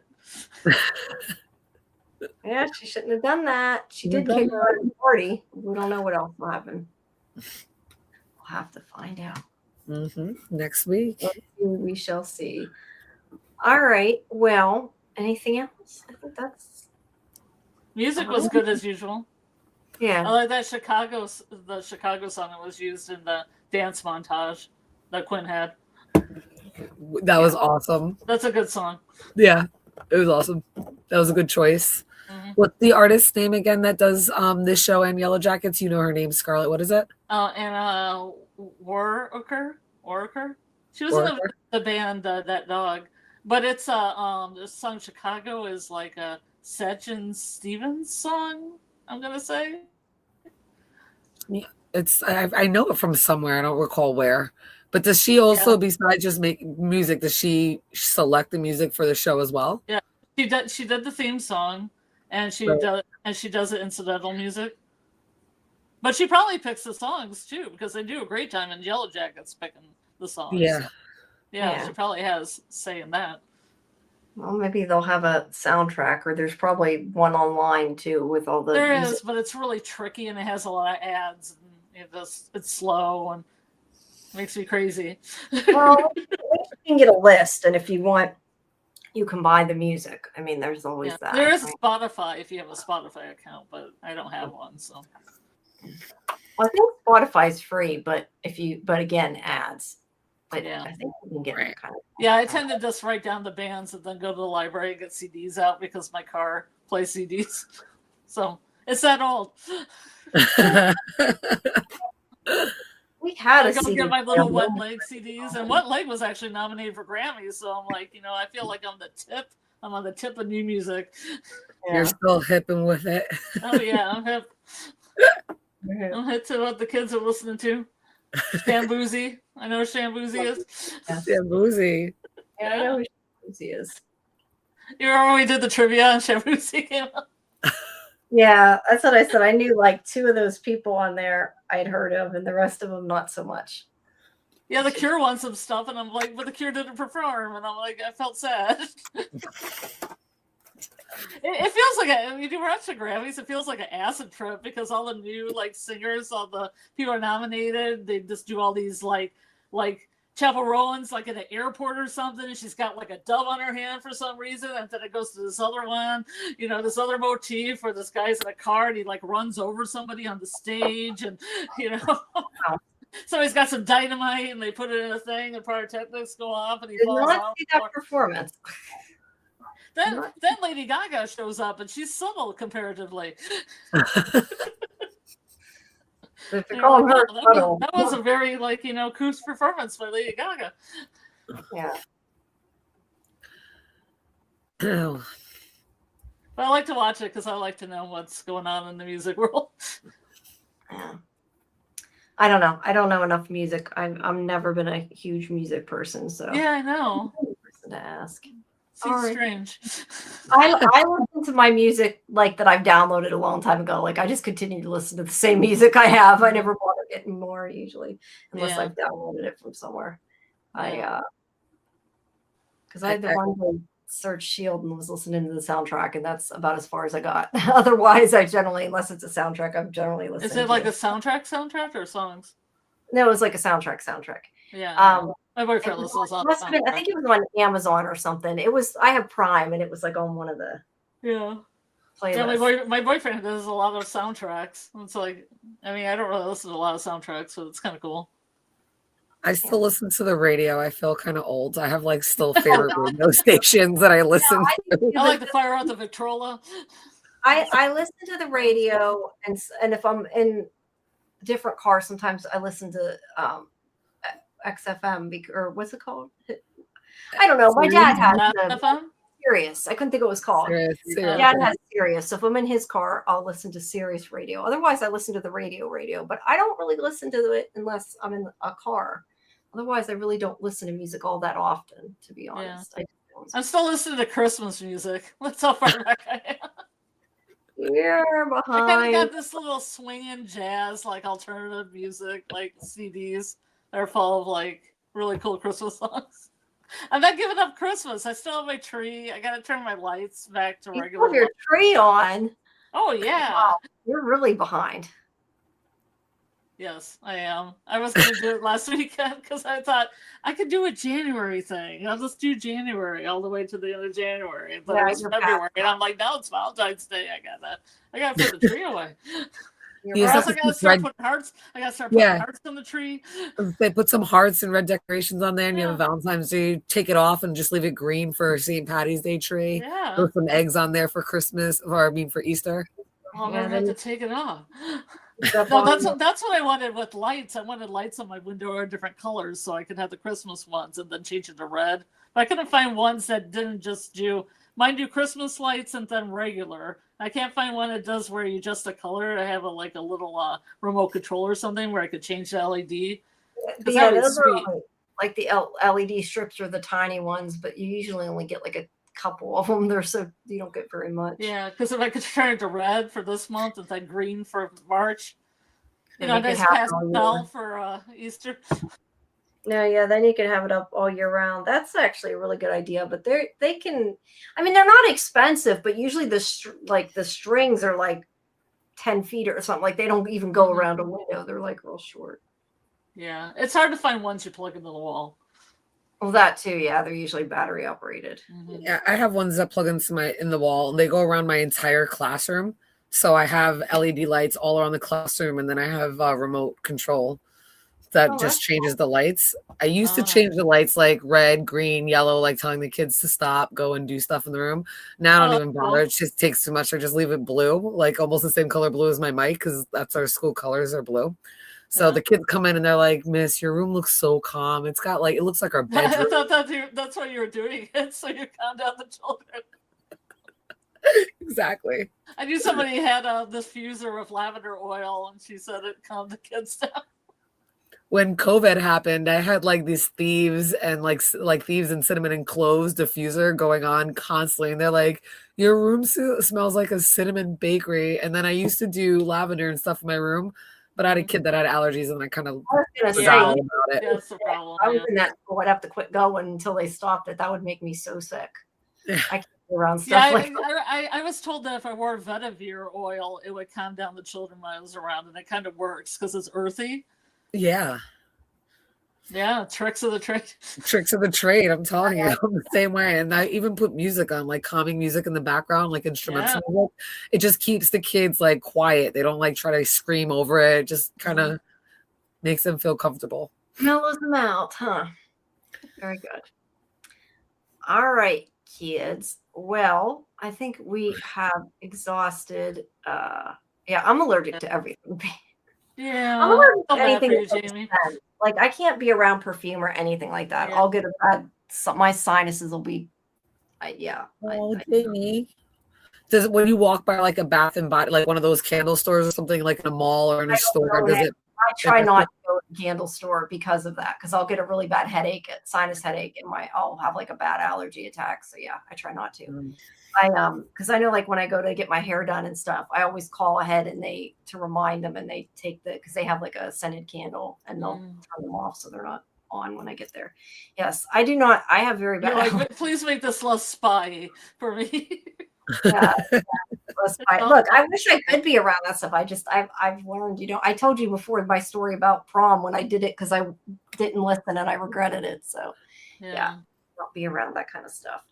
I don't even like if I use hairspray, like I don't use a whole lot and it has to be alcohol free. Like I can't even use stuff like that just because it'll make me sick. Yeah, it sucks, but It is what it is. All right. Well, we have exhausted school spirit. Yes. We have exhausted our school spirit. We have no more spirits for school spirits. Yeah, we have no more spirits for school Yes, spirit. we That one do. song that said was called Spirit. Spirit School too. That reminded me because I was thinking when I saw that in the caption. But yeah, I think we've exhausted it, and I'm getting exhausted. So Yes. Me too. Me too. everybody for listening. Please make sure you come back Tuesday at 10 Eastern for our Fandom Access show. And then Wednesday at 11, Wednesday at 10:30, sorry. We have Underman, the last two. And we also have a watch party for that at 8:30. And then we'll be back again next week for this. As we keep saying, and I haven't set up yet, we are going to do some kind of show for our 1,000,000 views. Some kind of trivia or something that's based on us. Yeah, some kind of party, but I just haven't had, with everything going on, I haven't had the time to even figure out what to do, but we're going to try to do something for that. And then pretty soon we'll be doing From. That's not too far away, I guess. A little bit, couple months. Still too far, but it's not too bad. We'll get there. Yeah. All right. Well, please, everybody, subscribe to Sci-Fi Vision, like the video, hype it if you can, and we will see you next time. Good night. Good night. Night, night. Rah, rah, rah, sis boomba.